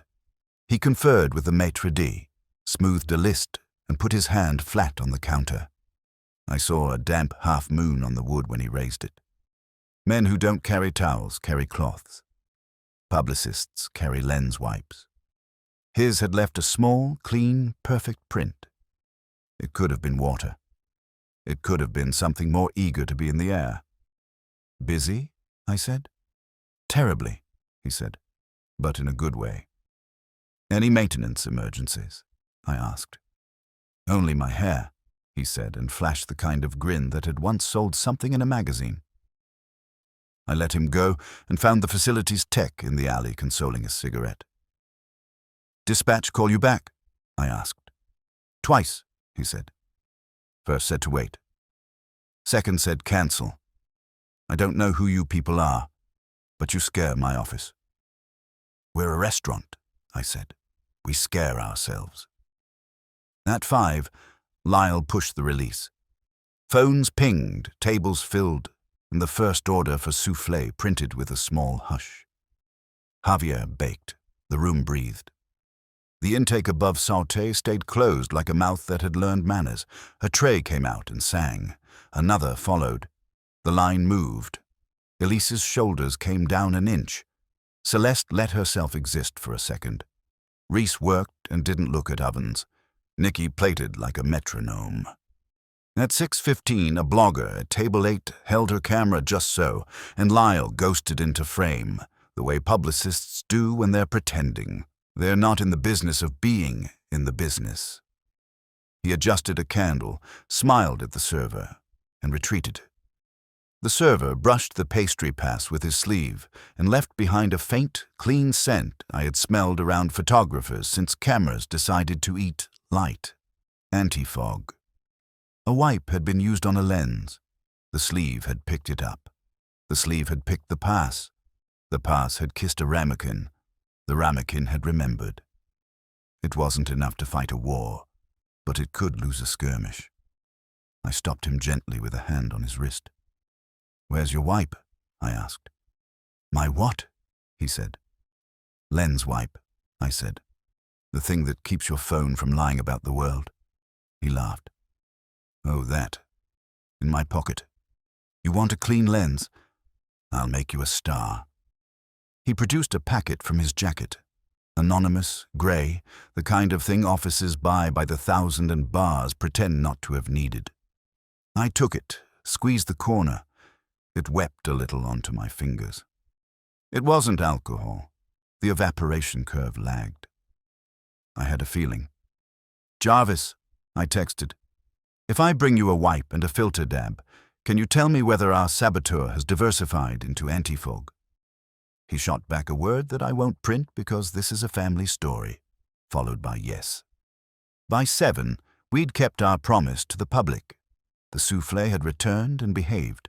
But if you've ever watched a man who lives on stories stand next to a happy ending, you know what an itch looks like when you can't scratch it. Lyle's smile grew brittle. He liked a redemption arc. He loved a roller coaster. The flat line of competence didn't make his blood move. At 7:30, a runner called behind and bumped the tape that marked pastry's border. The tape lifted, just a corner. Lyle, gallant, leaned down and pressed it back with 2 fingers. The 2 fingers had just been in his pocket. The pocket had a packet. The packet had wept. He straightened, unmarked by guilt, and went to make a table feel like an occasion. Javier slid a tray in. I walked the few paces to pastry and, over Nicky's very alert shoulder, lifted the tape with a napkin and replaced it with a fresh strip from a roll. Nicky gave me a look that said she'd seen what I'd seen and would rather not see it again. At 8:15, the soufflés were still saints. I called Wolfe. Ego tried, I said. Air closed its mouth. A wipe cried. A tape drank, but the temple held. Good, he said. Tomorrow we will close the account. Invite Mr. Sutter to my office at 4. Tell him we are composing a final press statement and we require his expertise. He will attend gladly. He will not anticipate that Mr. Stebbins will also attend. Also invite Miss Varden, Miss Beaumont, Mr. Mora, and Miss Darnell. Tell Mr. Vellum he may gloat. Then he will not. You're going to do the quiet knife work, I said. I'm going, he said, to use words. Back at the brownstone after a dinner that reminded me Fritz doesn't merely cook. He arranges contrition. Wolfe arranged his notes like chess, then closed his eyes to let grammar collaborate with revenge. I called Lyle and dangled the bait. He bit hard because publicists think the word statement is a sacrament. Saul checked in at 10. Cousin's money river has run to a trickle, he said. Luca looked spooked. He skipped the bar and went straight home to a studio where the best thing he owns is still that watch. If he was our lever, he's been let go. Keep him under glass until 4, I said. If Lyle sees what we have and decides to hire a new act, I want to know who writes the check. I slept as much as a man can when tomorrow is a room with Wolfe in it and the city has decided to audition for a different part. Morning brought Jarvis's verdict on the wipe and the filter dab. Glycerin and silicone, the same anti-foam choir chiming in, a harmony with the towel tenor we'd already met. The smear on the tape had enough of the same to make a lawyer lick his teeth. Jarvis added a flourish I liked. The brand of wipe. He'd matched a proprietary stabilizer to a supplier list. It was a line Lyle's agency kept in bulk. At noon, Elise texted, "Kitchen calm, pastry smug. 4 p.m. confirmed." Maxine sent a period, which from her was either assent or artillery. Lyle replied with a heart and a lightning bolt. Vellum's assistant sent, "Mr. Vellum will observe." It wasn't a promise, it was an alibi. At 3:59, the red leather chairs were again occupied by a society that had learned not to cross its legs in Wolfe's office unless invited. Fritz had made coffee for those who deserved it. Stebbins from Homicide sat in the far chair with the expression of a man who has been told to watch a comedy and expects a body. Wolfe sat as immovable as appetite and looked at Lyle the way a botanist looks at an interesting fungus. "Mr. Sutter," he said, "today you will help me phrase an ending." Lyle Sutter smiled the way a man does when he believes the room exists for his benefit. "Phrase an ending?" he said, crossing one knee over the other with enough nonchalance to prove he was nervous. "I've been known to close a story or two, Mr. Wolfe. What tone are we going for? Vindicated, triumphant, or humble?" "Humble," Wolfe said. "It is a tone unfamiliar to you, but not unattainable." Maxine Darnell gave a sharp breath that might have been a laugh or a hiss. Elise folded her hands, her expression unreadable. Celeste sat rigid as a tuning fork. Javier, all compact focus, stayed by the window with the discipline of a man who'd rather trust silence than words. Detective Stebbins, taking up the rear chair, leaned back like a man settling in for a show he hadn't paid for, but intended to enjoy. "You said we'd be drafting a statement," Lyle said, flashing his teeth again. "Shouldn't we start?" "Indeed," Wolfe said. "You may begin by dictating your preferred version of events. I find it instructive to hear an author in his natural habitat." Lyle shrugged. "Fine. Here's how I'd write it. The Quay, under Elise Varden's leadership and the consultation of Nero Wolfe, has successfully identified and eliminated the cause of a technical malfunction that temporarily compromised their signature dessert. Thanks to a thorough investigation and team effort, the restaurant's operations are now fully restored, and guests can enjoy the renowned soufflé once again. He stopped, waiting for approval, then frowned when none came. You could even add, the incident was due to contamination in a third-party supplier's product, which has since been corrected. It wraps things nicely, gives everyone a bow, nobody loses face. "Nobody except truth," Wolfe said. "Your version is fit for a press release. Perhaps because it is one." Lyle opened his mouth, then closed it again when Wolfe's gaze pinned him. "I detest fiction presented as fact," Wolfe said. "Mr. Goodwin, the lab results." I handed him the folder Jarvis had couriered over that morning. Wolfe didn't open it. He already knew the music. This was merely the sheet. He set it on the desk in front of Lyle, who hesitated before touching it. "Contained within," Wolfe said, "are the analyses of several substances. Oil residues, towel fibers, silicone compounds, glycerin traces, and stabilizers consistent with commercial anti-fog wipes. You're acquainted with that last one." Lyle's eyes flickered, a small betrayal that could have been mistaken for offense. "Anti-fog wipes? Sure, every photographer uses them. So what?" "So what?" Wolfe repeated. "Is that the stabilizer in those wipes? A proprietary blend containing triethoxysilane exists in only one brand sold in bulk to PR firms for photographic maintenance. The same brand your agency procures by the case, Mr. Sutter. Jarvis found its signature in every tainted sample, including the air vent filter and the adhesive from the kitchen tape you so gallantly pressed back into place. The room turned still, the kind of stillness that comes before the word confession acquires a scent. Lyle blinked once, twice, and forced a chuckle. That's absurd. You think I sabotaged the kitchen with lens wipes? I think, Wolfe said. You required a crisis to manage, and when Mr. Vellum's clumsy interference offered you one, you decided to refine it. Vellum's money created opportunity. You created narrative. You ensured the chaos endured long enough to make your own importance indispensable. When the towels ceased to betray, you shifted to air. When the air quieted, you arranged a final proof of your genius by manufacturing a miraculous recovery, to be timed with your press release at 5. That's insane, Lyle said, but his voice had narrowed to half its usual width. Stebbins leaned forward, his arms resting on his knees.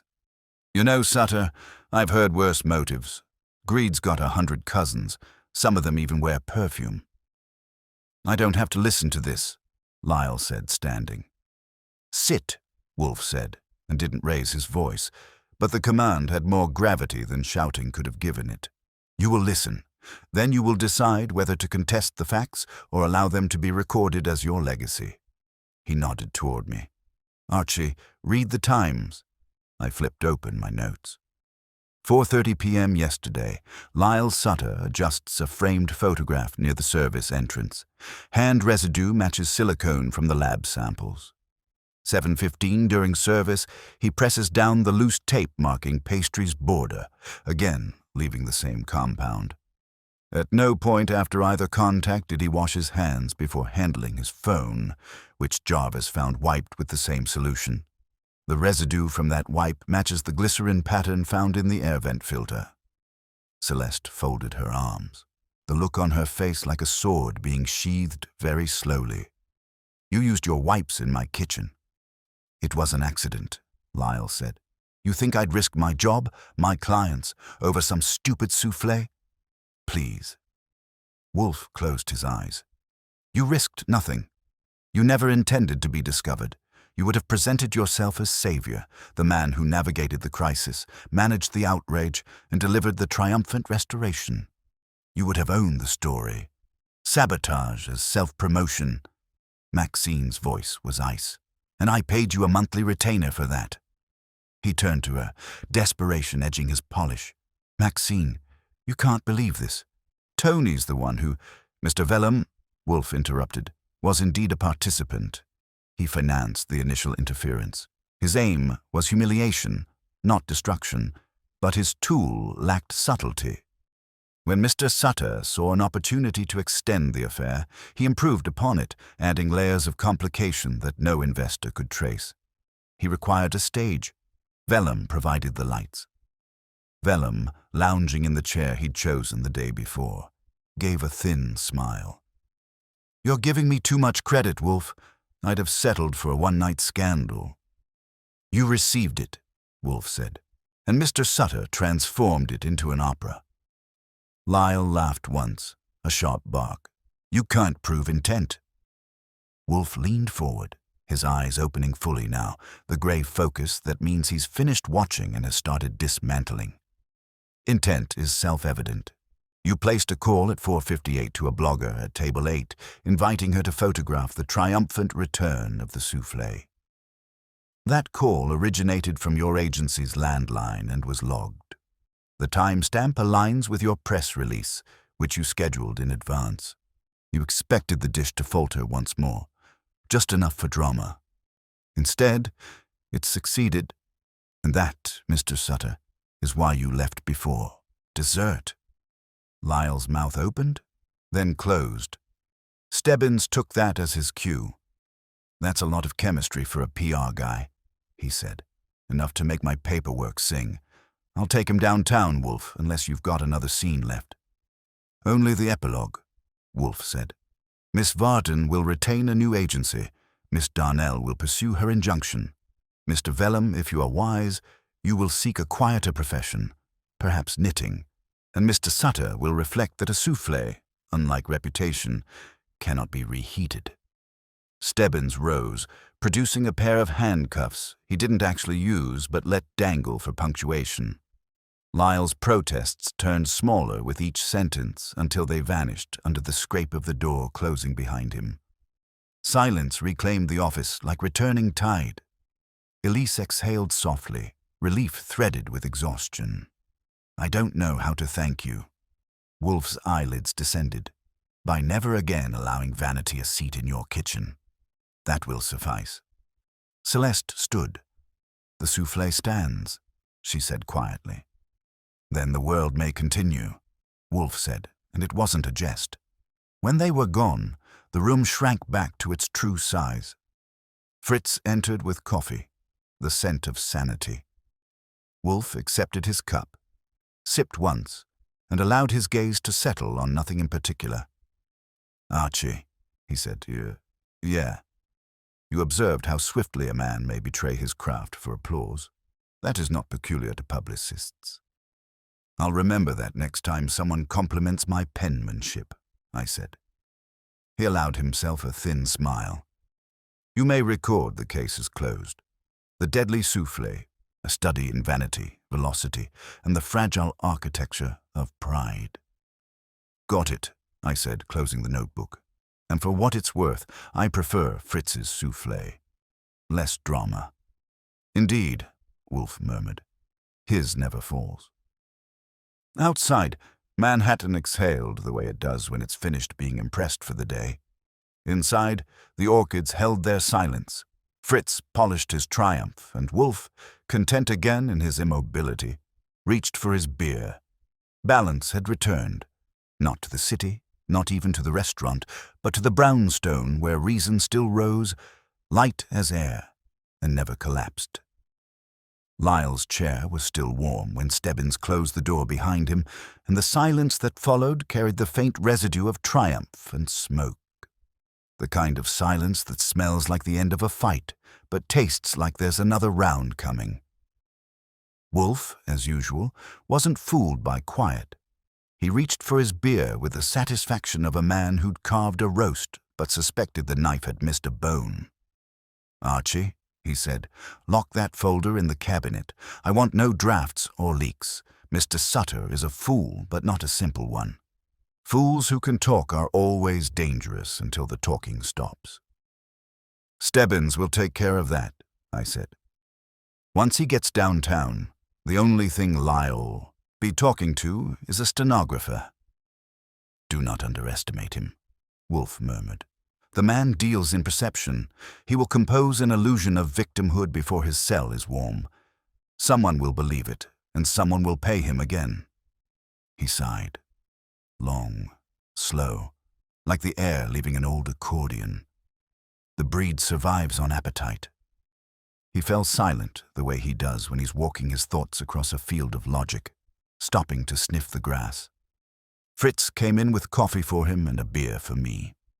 The office had resumed its evening pulse, the clock steady, the orchids breathing in their corner, and the brownstone's walls remembering they were safe. Then the doorbell rang again.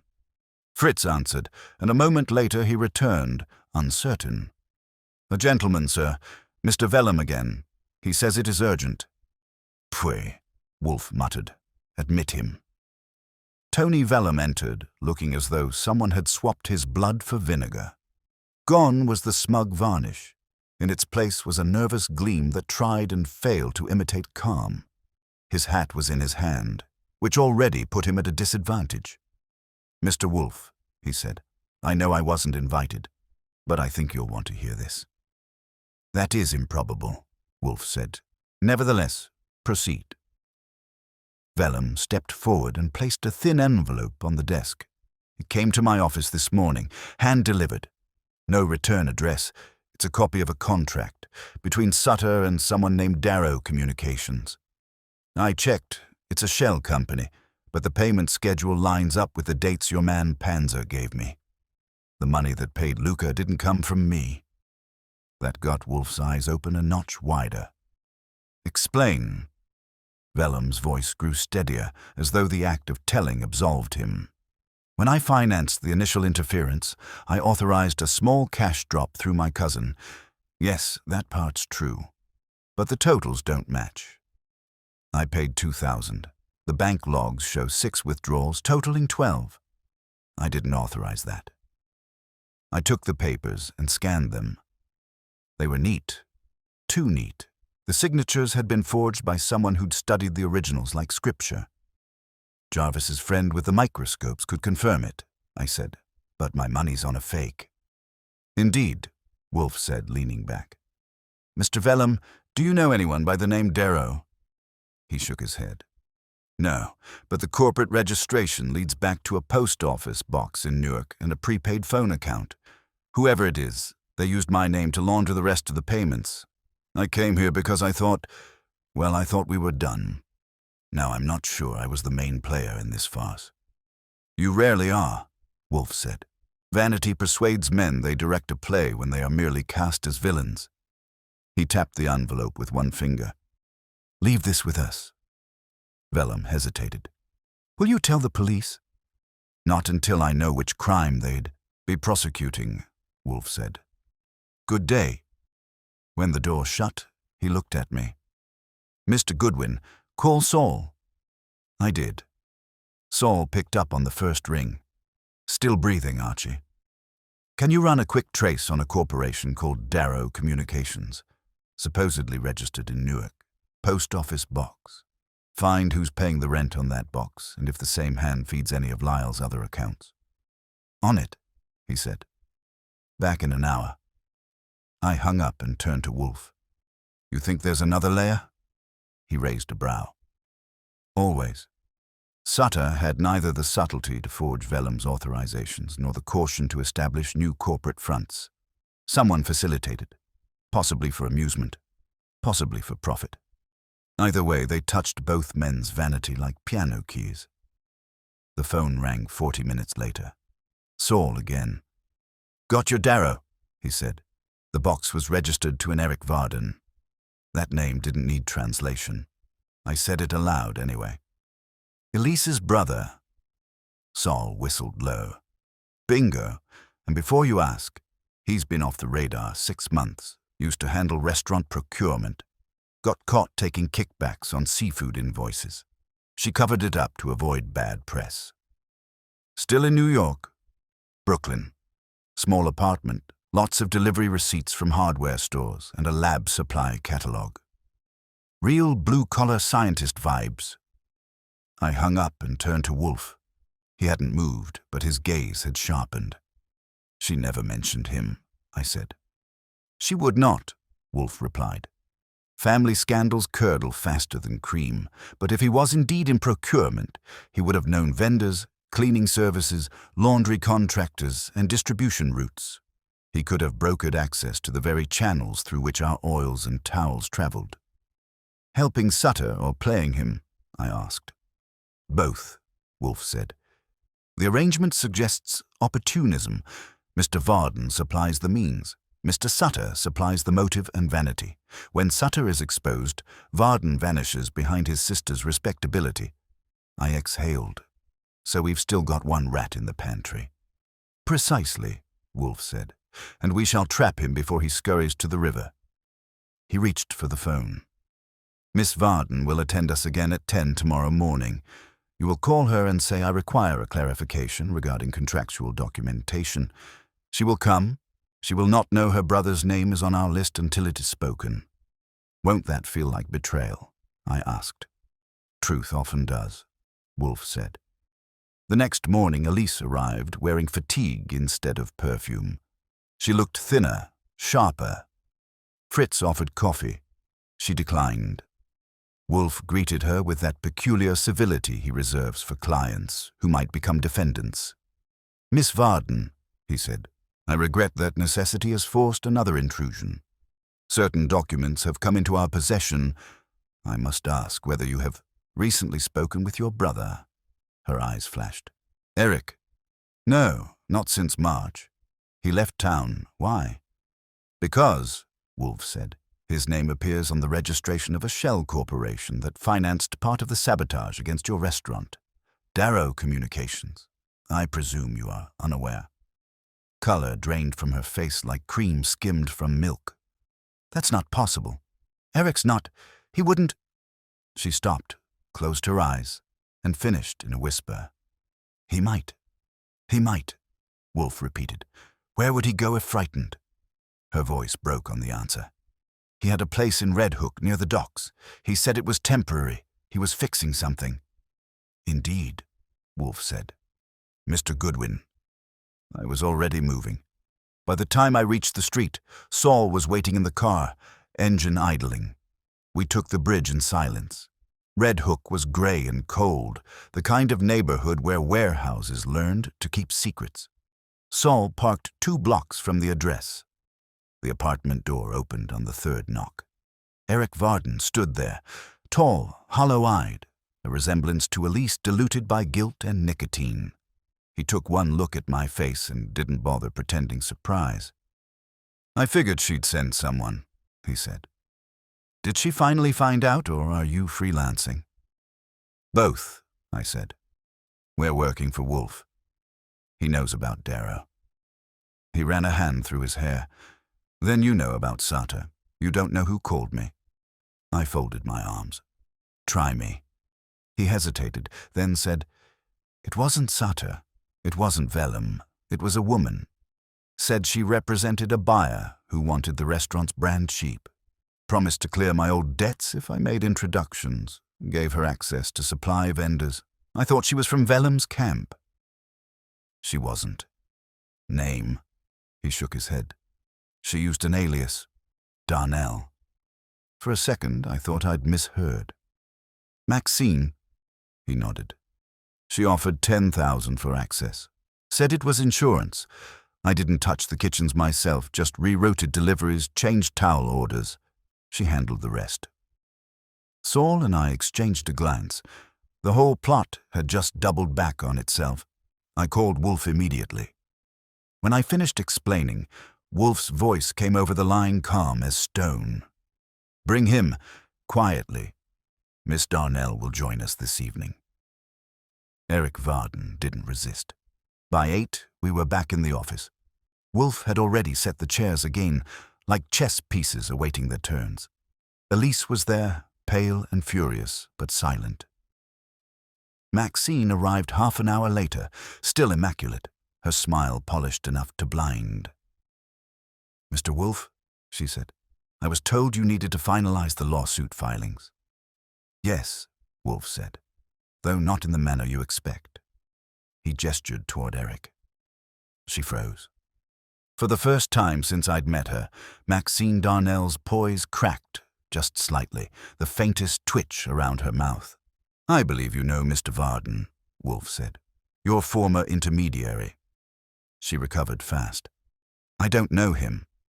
Eric spoke softly. You used my sister's name. Her eyes cut toward Wolfe. This is absurd. It is arithmetic, Wolfe said. Mr. Sutter desired chaos. You desired control of a brand. You financed both. You let men burn themselves while you harvested equity from ashes. You anticipated Sutter's exposure and meant to buy the Quai's silence under the guise of rescue. That is the luxury of power. It disguises predation as partnership. Maxine stood very still. You have no proof. On the contrary, Wolfe said.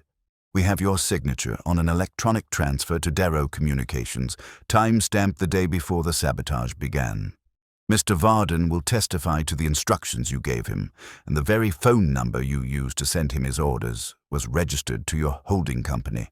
Proof enough to ruin, if not convict. Elise's voice, when it came, was quiet but razor-sharp. You were supposed to protect us. Maxine turned toward her, face hardening. You were naive. A restaurant is a commodity. I was saving it from you. No, Wolfe said. You were consuming it. Fortunately, greed overreaches. He pressed a button on his desk. The door opened. Stebbins stepped in. Evening, folks. Someone call for a sequel. Maxine's eyes narrowed, but she didn't speak. She only straightened her coat, the final act of a woman who intends to lose with dignity. Stebbins escorted her out. Eric sat down heavily, head in his hands. Elise didn't look at him. Wolfe waited until the door shut again. "Miss Varden," he said, "I regret the cost, but the truth once cooked cannot be unbaked." She nodded, voice brittle. "At least now I know what burned." Later, after she'd gone and the brownstone settled back into itself, I asked Wolfe if he'd expected the twist. "Of course," he said. "Men like Sutter and Vellum are instruments. Women like Miss Darnell are composers. And a symphony of vanity always ends on the same note: discord." He leaned back, half closed his eyes, and added, "Still, I will miss the soufflé." I looked at him, waiting for one of his moral epigrams. He obliged. "Archie," he said, "a soufflé rises because air obeys discipline. When men forget that law, everything collapses." And that was Wolfe's verdict on the world, short, sharp, and airtight. The rest of the night belonged to silence, the orchids, and Fritz's kitchen, where nothing ever fell unless it was meant to. By morning, the papers had done what papers do, found the story with the most adjectives, and sat on it until it learned to perform. "Socialite investor in soufflé scandal," one said. Maxine's photograph above the fold, the camera catching a hint of teeth that had billed hourly. "PR pro orchestrated kitchen chaos," another sang, Lyle's headshot cropped, the way a barber crops regret. Vellum got a column inch and a smirk. Eric Varden didn't get ink at all, which was either mercy or contempt. Wolfe read them without moving his eyebrows, and stacked the pages as if he were shelving bad novels. "Transients," he said, meaning headlines. "They will evaporate when the weather changes." "They'll stick to Elise longer than that," I said. "Gossip likes protein."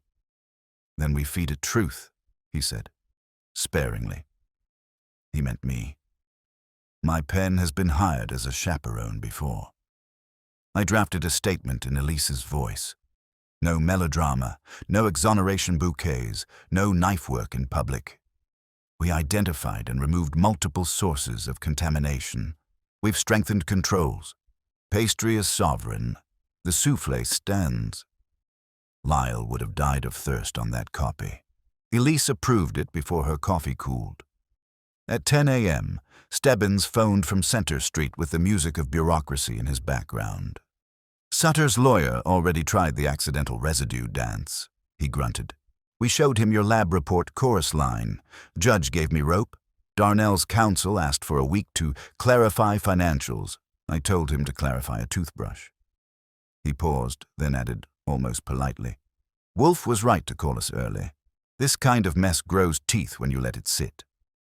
"Don't compliment him to his face," I said. "He'll start charging you per syllable." "Huh," he said, and hung up on a smile I could hear. Saul checked in next from someplace he described as a location that believes in neon at noon. He had the cousin, the watch, and a receipt trail that connected the envelopes to Darrow and Darrow to Maxine's shell with a neatness that would make a CPA cry. "No more motion," he said. "If this were chess, every noisy piece is off the board. What's left are pawns and a bishop who thinks he's a queen." "Translation," I said. "Eric," he said. "He can cross the board if someone doesn't kick it over." I took the hint and called Elise. She was at a corner table at the quay with Celeste and Javier. Inventory lists spread like maps after a retreat. Her voice had slept an hour and borrowed courage to cover the rest. "We'll survive," she said. "Celeste has written a kitchen constitution. Javier's locked his brushes like state secrets. I've fired Lyle's agency and hired a firm that thinks punctuation is more important than charisma. As for Eric," she stopped, then finished, quieter. "He'll testify. He wants to pay back what he took. It won't be enough." "It never is," I said, which is true of both money and apologies. "Wolfe will want you here at 3. He has philosophy." I could use some, she said. Bring coffee. At 3, she came in hatless, hair tied like a truce. Fritz had already staged cups. Wolfe did not open with comfort. He opened with arithmetic. You will restructure your cap, table, he said. Miss Darnell's shares will be enjoined. You will negotiate a repurchase at a discount or allow the market to discover her valuation in court. You will institute a provenance protocol in pastry and make that protocol visible, not to diners, never to diners, but to staff, vendors, and investors. You will hire an operations officer who can count without glamour. You will refuse interviews. Elise nodded after each blade. Done, done, done, and done, she said.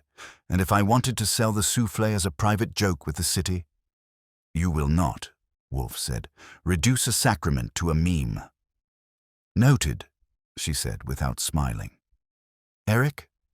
Wolfe's mouth made a line a carpenter could use. He will make restitution, and he will testify. Afterward, if he can demonstrate a year of steadiness and employment, you will consider forgiving him. Not before. She inhaled, exhaled, and shelved whatever answer tried to get out first. All right. There was a knock. Fritz admitted a messenger who had the look of a man whose knees had met New York pavements. He handed me a padded envelope and fled like a pigeon with a conscience. Inside was a flash drive and a note typed on a machine that had opinions about ink. For your orchids. I passed both to Wolfe with the caution one gives grenades and rare spices. He pinched the note between 2 fingers, read the letters as if they might secrete oil, and gave me the flash drive with a glance that said, Your century. I took it to the study machine, ran a scan I pretend I understand, and opened the single file. It was a video, security footage from a corridor behind a luxury hotel bar, time-stamped a week before the soufflé started its public fall. The angle was high and pitiless. It showed Maxine handing a folder to a slim woman in a camel coat. The woman's face wasn't quite there. Angles and a brim did the work. The audio was garbage, picked up in snatches.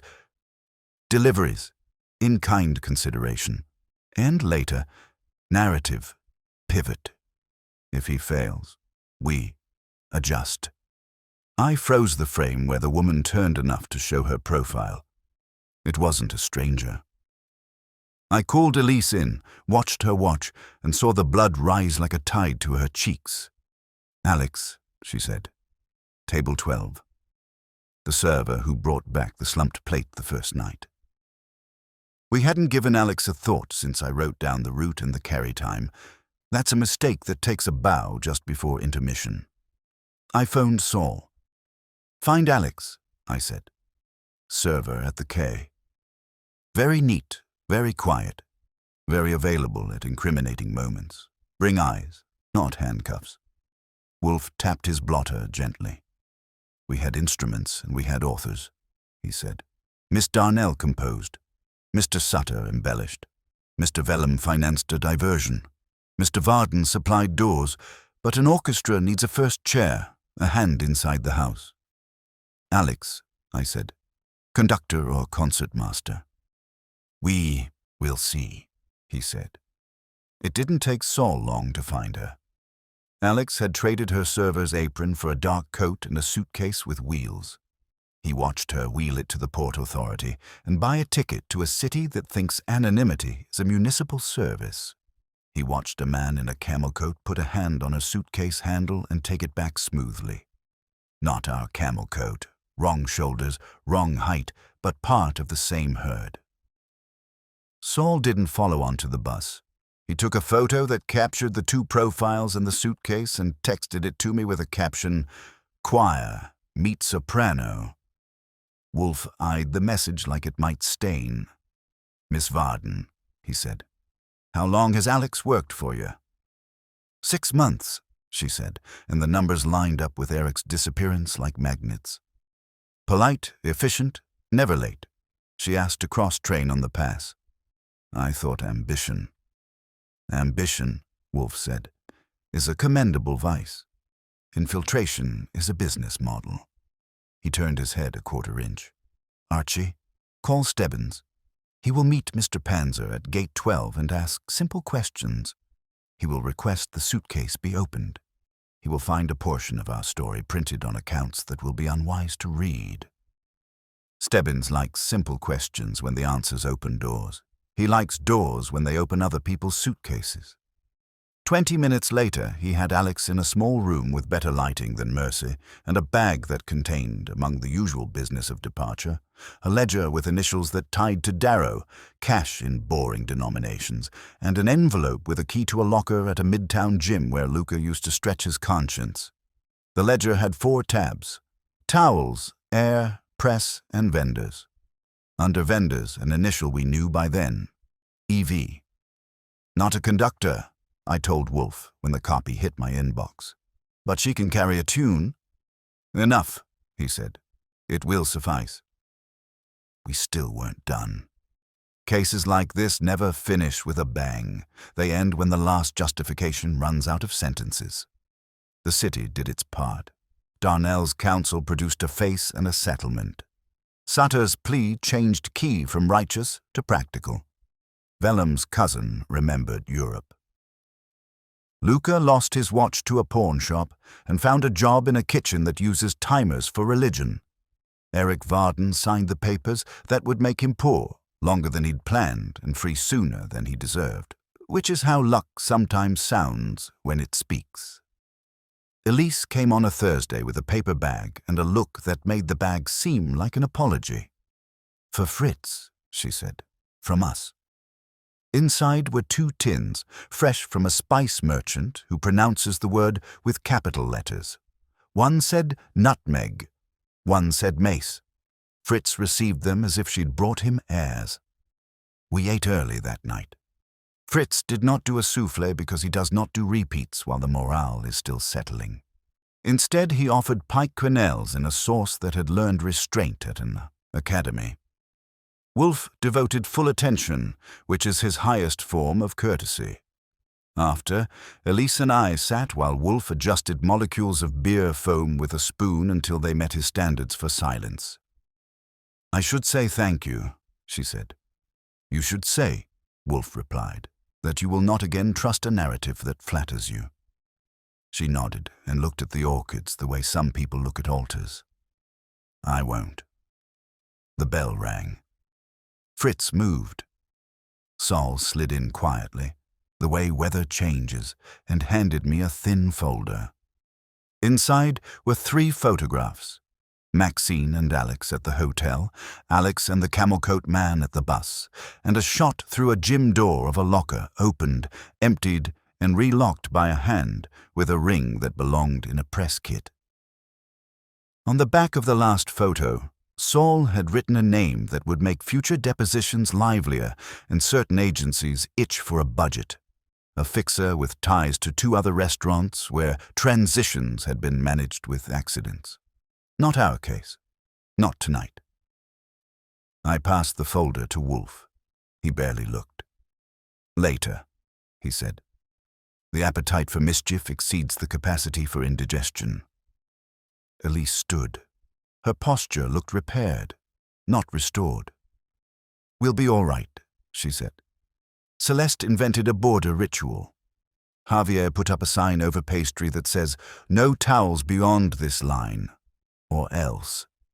And I wrote an operations manual that begins with a sentence I stole from you. "The brownstone is sacred, its disruption is meaningful." I changed one word. "You may keep the sentiment," Wolfe said, turning the spoon once in the beer as if choreographing calm. "You earned it." She hesitated. "Eric will do as he must," Wolfe said. "You will not mother him. You will hire a bookkeeper who does not admire your brother." She allowed a brief smile. I already did. When she left, the house made that small sound it makes when a client exits with less burden than she brought in. Wolfe leaned back and exhaled a breath that had been waiting for permission. I poured him another half-inch. He took it as if it were ceremonial. "Ready for the inscription?" I asked. He closed his eyes. "Not yet." After a moment. "Now." I opened out the notebook. The Deadly Soufflé. I read the title back to myself because it had begun as a joke and turned into something heavier. What do you want to call what Darnell did? Predation, he said. Market predation disguised as stewardship. Add Exhibit A, vanity as solvent. And Sutter. Ambition without discipline, he said. Call it the wet rag theory of public relations. No, do not. You're not writing a sermon. You are recording the method. Trace the vector, isolate the motive, collapse the theater. I wrote it down because he was right and because there's satisfaction in seeing it in ink. He watched my pen for a while, then let the lids fall to half-mast, which is his way of pointing the conversation at the bend. Archie, he said, you notice how easily a kitchen begins to worship speed. I noticed, I said, and how quickly an altar accepts the wrong candles. He grunted acceptance. Fritz never has. He refuses to cook for time. He cooks for truth. The world finds that intolerable. It keeps booking for 7, I said. Even truth likes a reservation. He allowed himself the kind of smile that carries weight. The clock ticked. Outside, a truck misjudged a gear and corrected it with a swear. Inside, the orchids didn't register a reaction. We weren't quite done. There is always paperwork that thinks it's epilogue.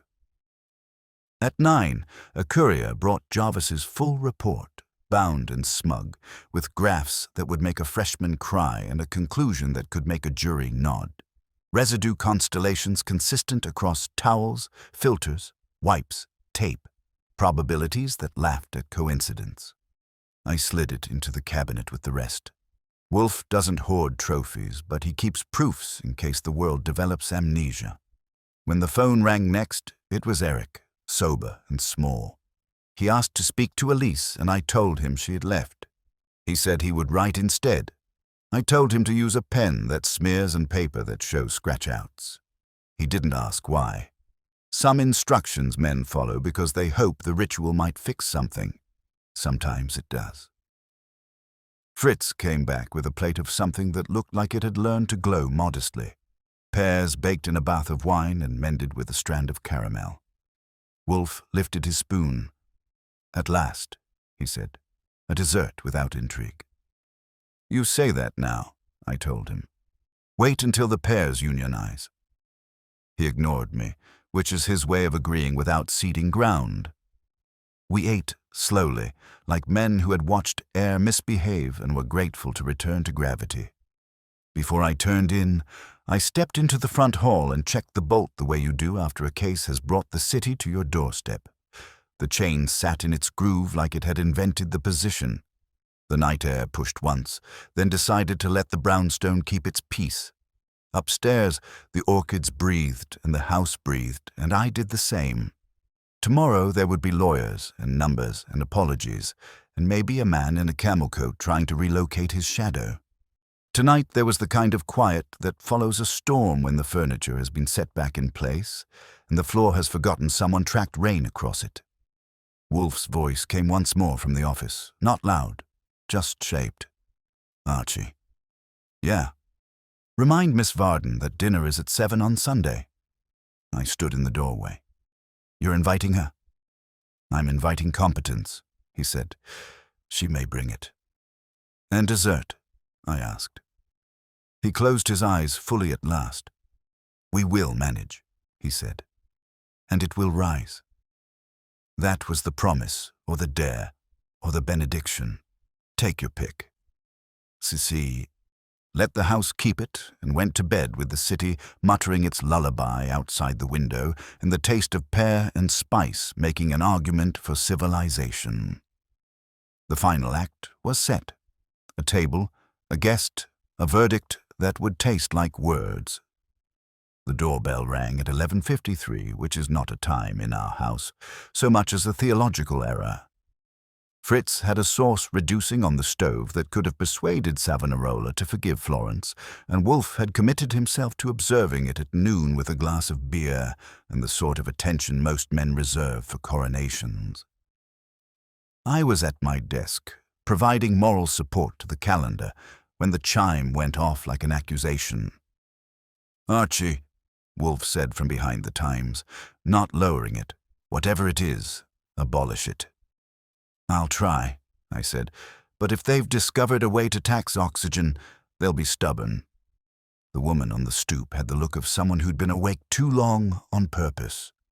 Mid-30s, coat cut to survive winter and opinions, eyes a grey that had learned how to keep their own counsel. She wasn't alone. Under her arm was a ledger the color of an unfriendly sunset. Red leather, blackened corners, the spine creased like a veteran. You don't need to be a bibliophile to recognize money in a binding. You just need to have been hired once by someone who thought paper could behave.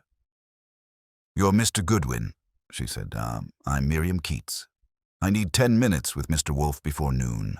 I brought persuasion." "Persuasion seldom works on him," I told her, standing aside, "unless it has butter in it. But you can make your pitch."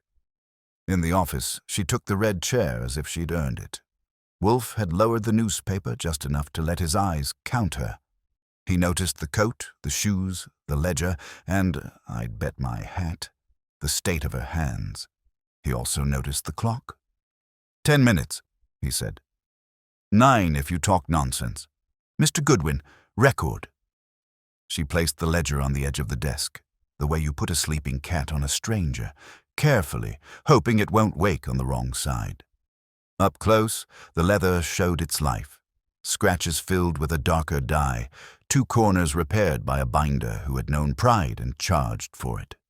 Debossed on the cover in faded gold, the Society of Horologists.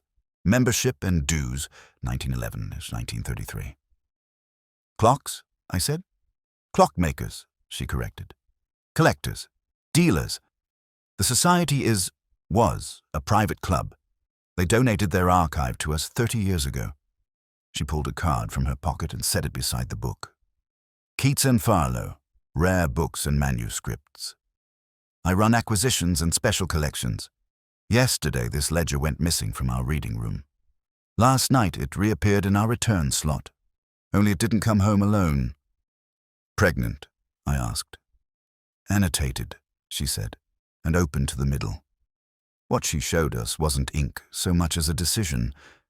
In the margins of entries dated 1931 and 1932, a tidy, spidery hand had added names, arrows, and amounts.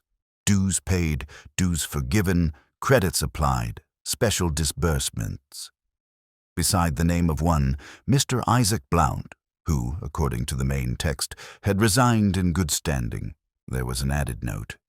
Expelled for moral turpitude, settlement concealed under Ledger B, then a sum in the name of a bank that had eaten its own bones during the Depression.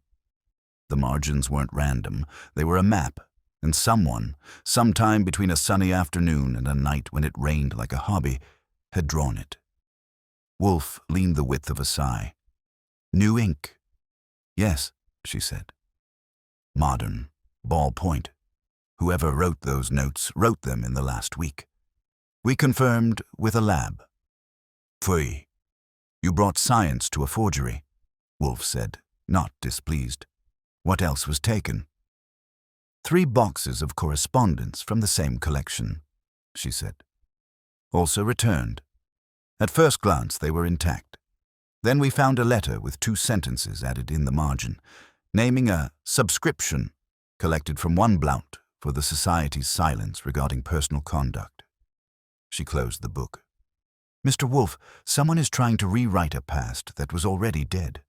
And because we are a library, people will believe the dead. We won't survive a scandal about falsified archives. Donors like their ghosts to behave." "Indeed," Wolfe said. "Why me?" "Because the board wants us to call the police and make a public statement," she said, "and I want to know the truth before we do either. Also because 3 days ago we received an offer to purchase this ledger for a sum that would have paid for my preservation lab for a year. The offer was anonymous, through an intermediary. When we declined, the ledger walked." "Ah," Wolfe murmured. "Motives with shoes." He tapped the cover with one finger. Who are the living interested parties? The society still exists in name, she said. Its last president of record is Abel Crom, who owns a clock shop on Lexington and who believes modern art has ruined both time and taste. The Blount name still carries money in New York. His granddaughter, Leda Blount, sits on 7 boards and has endowed 5 wings and a rumor. There's also Mr. Sebastian Rook, a collector with a talent for finding things that aren't for sale, and Mrs. Odile Tancre, a dealer whose inventory expands and contracts according to the moon. And you, Wolfe said. She met his eyes. Me? I'm trying to keep my job. Someone planted poison in my stacks, Mr. Wolfe. I would like to identify the gardener before my trustees decide to salt the earth. Fritz's footsteps sounded in the hall like a friendly warning to rap it. Wolfe glanced at the clock, then at the ledger, then at her. His mouth made the small motion it makes when appetite loses a skirmish to curiosity. What fee? He asked. She named a figure that would keep orchids fed. Wolfe said, acceptable. Terms. You will grant Mr. Goodwin access to your reading room, accession logs, staff rosters, surveillance, and any donor correspondence concerning the society. You will inform no one, not one soul, that you have retained me. If anyone asks, you will say, truthfully, that the board is considering options. Mr. Goodwin will visit the clock shop. He will also call on Miss Blount and ascertain whether her family's skeletons dance in step. We will return the ledger to your custody after I've examined it at my leisure. She hesitated. May I leave it here? You may, Wolfe said. If it vanishes from this room, the earth will have achieved novelty. She stood, and I walked her to the door. In the hall, she paused. Mr. Goodwin, she said, for what it's worth, whoever wrote those notes knows the society's hand, its phrases, its fussiness. The forgery was done by someone who's read our papers for weeks or been reading them for years. An insider, I said. Or a very patient thief, she said, and went down the steps with the posture of a woman rehearsing not being pushed. We ate. Wolfe did justice to Fritz's sauce and allowed himself a grunted benediction. At 2, in the plant rooms, he gave the ledger 10 minutes while I phoned Saul Panzer to clear his afternoon. At 3, he summoned me with the bell and delivered dictation the way some men deliver verdicts. Begin. The marginal hand is exact but not sincere. It mimics, it does not breathe. It has learned the society's affection for euphemism and misapplies it. The phrase moral turpitude appears nowhere in the extant minutes I sampled.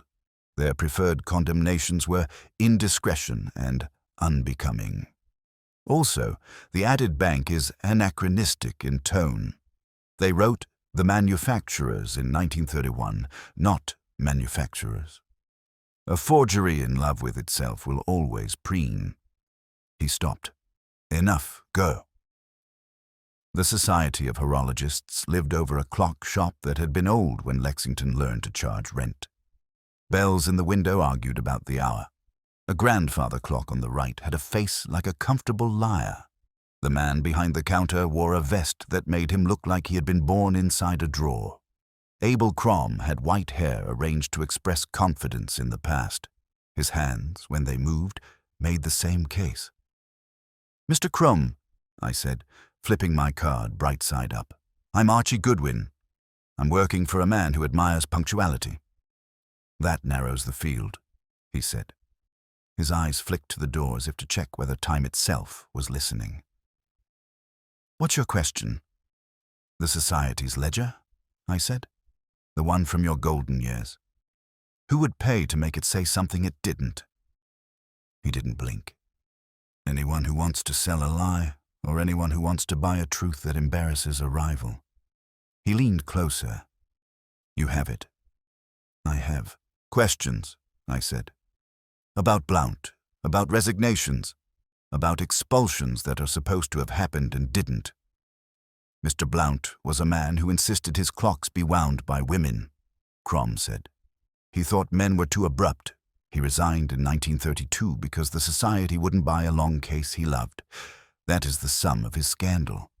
If his granddaughter wants more melodrama, she should endow it. He turned a key slowly in a carriage clock. The only man we expelled in those years was a dealer who salted a watch with a false hallmark. He died angry and unconvincing. Name? Stanislas Rook, he said, and looked satisfied when my eyebrows went up. Sebastian's father. He taught the boy to collect and to preen. Only one lesson stuck. You're fond, I said. I am exact, he said. Do not confuse the two. On Park Avenue, the Blount apartment had carpets you could drown in and walls that had learned to display gratitude for donations. Leda Blount received me in a room that had never been surprised, in a dress that had forgiven fewer sins than it had committed. My grandfather, she said, when I mentioned the ledger, was many things, punctual, vain about his mustache, and convinced that gin was medicinal, but he did not pay for silence. She folded her hands on her knee like a verdict. If someone is attempting to sell me my reputation back, they should try a less expensive family. Would you buy the ledger? I asked. I would buy the library, she said, but not because of a smear. I would buy it because rare books belong in homes, not in institutions. That opinion, I told her, is why institutions lock their doors at night. She smiled without committing to the expression. Mr. Goodwin, whoever is poking the past is not doing it for me. If I wanted a scandal, I would commission a painting. Back on Madison, Sebastian Rook lived in a penthouse that had collected antiques like useful enemies. He wore a tie that wanted you to know it had studied abroad. When I said ledger, he said atrocity, and when I said forgery, he said enviable. He poured himself a drink the color of an apology and didn't offer me one. Mr. Goodwin, he said, the society treated my father shabbily. If someone wants to annotate their hypocrisy, I'm ready to cheer. With a checkbook? I asked. With a toast, he said. Cash is for acquisition. I collect objects, not vindications. And yet, I said, looking at a bracket clock with a face like a spiteful moon, your father's name would look handsomer if Blount's were smudged. Handsome, he said, and smiled, is my responsibility. When I got back to the brownstone, I found Wolfe with the ledger open and his head back, eyes closed, conducting, mentally, the phrases of crimped men writing about time while it carried them off. He opened his eyes when I finished my circuit of Crom, Blount, and Rook, and he nodded once. Mr. Crom confirms our lexicon. Miss Blount refuses melodrama. Mr. Rook advertises himself, he summarized. Good. Tomorrow you will go to the library. Examine the accession logs for that week. Observe who has handled the material most and who has handled it longest. Pay attention to the volunteers, people who are allowed to be where they are not paid to be. Vanity often prefers a badge that does not obligate. And tonight? I asked. Tonight, he said, we will consider who profits if the ledger says that Blount paid for silence. Who could squeeze her in the present? Who would sell scandal to buy a wing? Also, who brought this ledger to me with a tremor in her hands and a story that is not quite full? You don't trust Miriam Keats. I seldom trust people who arrive at 11:53, he said, but I will reserve judgment until I see how she behaves when asked to keep a secret. He closed the ledger and tapped it, once, lightly, as if to let the past know it was being supervised. In the kitchen, Fritz moved like a man who would forgive the day for its impertinences if dinner could be arranged. The orchids upstairs exhaled their patient air. Before I turned in, I phoned Saul. Tomorrow you're a scholar, I told him. Reading room at Keats and Farlow. Sit near the society boxes. Watch who circles. Do I bring a Latin dictionary? He asked. Bring your eyes, I said, and a pencil that doesn't write. At 11, the city put on its night noise, and the brownstone did the opposite. Wolfe took his beer and his chair and returned to what passes for meditation when a man's mind is a filing cabinet. The red ledger sat on his desk, sulking. I have seen objects try to bully men. It never works on Wolfe. He lets them sit until they understand their place. Then he opens them and makes them confess them and makes them confess them and makes them confess them and makes them confess them and makes them confess them and makes them confess them and makes them confess them and makes them confess them and makes them confess them and makes them confess them and makes them confess them and makes them confess them and makes them confess them and makes them confess them and makes them confess them and makes them confess them and